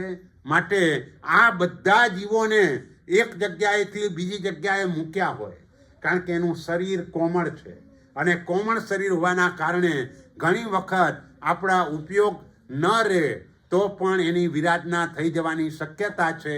માટે હું પ્રતિક્રમણ કરવાને ઈચ્છું છું. એટલે પ્રતિક્રમણ કરવાનું વિશેષ કારણ કયું, તો આ 4 એ વિશેષ કારણ છે. અને ત્યાર પછીની સંપદાનું નામ સંગ્રહ સંપદા. 5મી સંપદા એનું નામ સંગ્રહ સંપદા. જીવોનો સંગ્રહ એમાં બતાવ્યો છે. જે મેં જીવા વિરાહિયા, જે કોઈ પણ જીવોની મારાથી વિરાધના થઈ હોય, આ બધા જીવોનો સંગ્રહ છે. માટે એનું નામ સંગ્રહ સંપદા. ત્યાર પછીની સંપદા એને જીવ સંપદા કહેવાય. કયા કયા જીવોની વિરાધના કરી હોય, તો કે એગિંદિયા, જે જીવો એક ઇન્દ્રિયવાળા હોય, એટલે પૃથ્વી રૂપે, પાણી રૂપે, અગ્નિ રૂપે, પવન રૂપે, વનસ્પતિ રૂપે જે પણ જીવો છે એની મારાથી વિરાધના થઈ હોય. જે જીવ 2 ઇન્દ્રિયવાળા હોય, શંખ, કોળા, ગંડોલા, જડો, આયરિયા, અળસિયા, લાડિયા, મામણમુંડા, કરમિયા, પોરા, આ બધા જીવો 2 ઇન્દ્રિયવાળા છે. તો એના ઉપર મારો પગ આવ્યો હોય ને વિરાધના થઈ હોય. જે જીવો 3 ઇન્દ્રિયવાળા, કીડી, મકોડા, ઉદ્ધઈ, ઘીમેલ, સાવા, ગીંગોળાની જાતિ, ઉદ્ધઈ, આ બધા જીવો 3 ઇન્દ્રિયવાળા છે. જે જીવો ચૌરિંદ્રિયા, 4 ઇન્દ્રિયવાળા, વીંછી, બગાઈ, ભમરા, ભમરી, તીડ, માખી, મચ્છર, વાંદા, આ બધા 4 ઇન્દ્રિયવાળા છે. તો આવા પ્રકારના જીવોની મારાથી વિરાધના થઈ હોય. અને જે જીવો 5 ઇન્દ્રિયવાળા, એટલે કે સમૂર્છિમ મનુષ્ય રૂપે પણ હોઈ શકે. 5 ઇન્દ્રિયવાળા એટલે દેવો, નારકો, મનુષ્યો અને તિર્યંત પંચેન્દ્રિયો, આ પ્રકારના જીવોની મારાથી કોઈ પણ પ્રકારની વિરાધના થઈ હોય, એટલે એનું નામ છે જીવ સંપદા. અને ત્યાર પછીની જે સંપદા છે એનું નામ છે વિરાધના સંપદા. અભિહયા, વત્તિયા, લેશિયા, આ 10 પ્રકારની વિરાધના છે. એટલે આ સંપદાની અંદર આપણે 18,24,120 પ્રકારે જીવોને મિચ્છામી દુક્કડમ આપીએ છીએ. એટલે આ 10 પ્રકારની આપણી વિરાધના. અને 11મું પદ તસ્સ મિચ્છામી દુક્કડમ, એ મારું પાપ મિથ્યા થાવો. એટલે આવી રીતે 563 પ્રકારના જીવો, જીવ વિચારની અંદર નરકના 14, તિર્યંચના 48, મનુષ્યના 303 અને દેવોના 198. આ રીતે જીવના 563 ભેદ. અને 563 પ્રકારના જીવોની 10 પ્રકારની વિરાધના. કોઈ જીવને લાતથી માર્યા હોય, કૂતરો આવ્યો એને લાત મારીને બહાર કાઢ્યો, તો અભિહયા. વત્તિયા, કોઈના ઉપર ધૂળ નાખી હોય, નાનકડા બાળકો ચોપાટી ઉપર રમવા જાય તે વખતે ઓલા જીવોને જોઈને પણ એના ઉપર ધૂળ નાખે. એ વત્તિયા લેસિયા ભૂમિની સાથે ઘસ્યા હોય, આમ ઘસડીને લઈ જાય. સંઘાઈયા ભેગા કર્યા હોય, સંઘટિયા સ્પર્શ કર્યો હોય, પરિયાવિયા પરિતાપ ઉપજાવ્યો હોય. પરિતાપ ઉપજાવવું એ પણ પાપ છે. કોઈની પાસેથી પૈસા લેવાના હોય અને પઠાણી ઉઘરાણી કરીએ એ પણ પરિતાપ કહેવાય. સામેની વ્યક્તિને આપણા નિમિત્તે સંતાપ થાય. એટલે એવી રીતે ક્યાંય કોઈ પણ જીવને આપણાથી ડર ન લાગવો જોઈએ. એ પ્રકારનો આપણો એની સાથેનો કોમળ વ્યવહાર.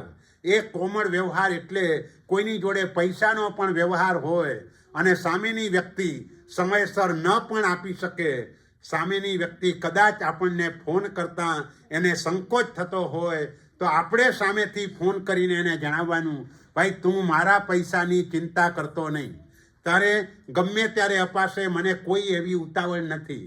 જો આવું ન કરીએ તો નુકસાન શું થાય કે એ પણ આપણો જૈન ભાઈ હોય અને આવો સ્વાધ્યાય વગેરેનો પ્રસંગ હોય તો એ આવે નહીં. એને એમ થાય કે મારે જેને પૈસા આપવાના છે એ પણ મને મળશે ને પૈસાની ઉઘરાણી કરશે, એ એને ડર લાગે. એટલે આવી રીતે કોઈ પણ અનુષ્ઠાન જિનાલયની અંદર જે પણ લોકો ભેગા થવાના હોય ત્યાંય આવવાનું ટાળે. કારણ કે એને ડર છે બધાની વચ્ચે મારી પાસે પૈસા માગશે. એટલે હંમેશા આપણો વ્યવહાર જ એટલો કોમળ હોય.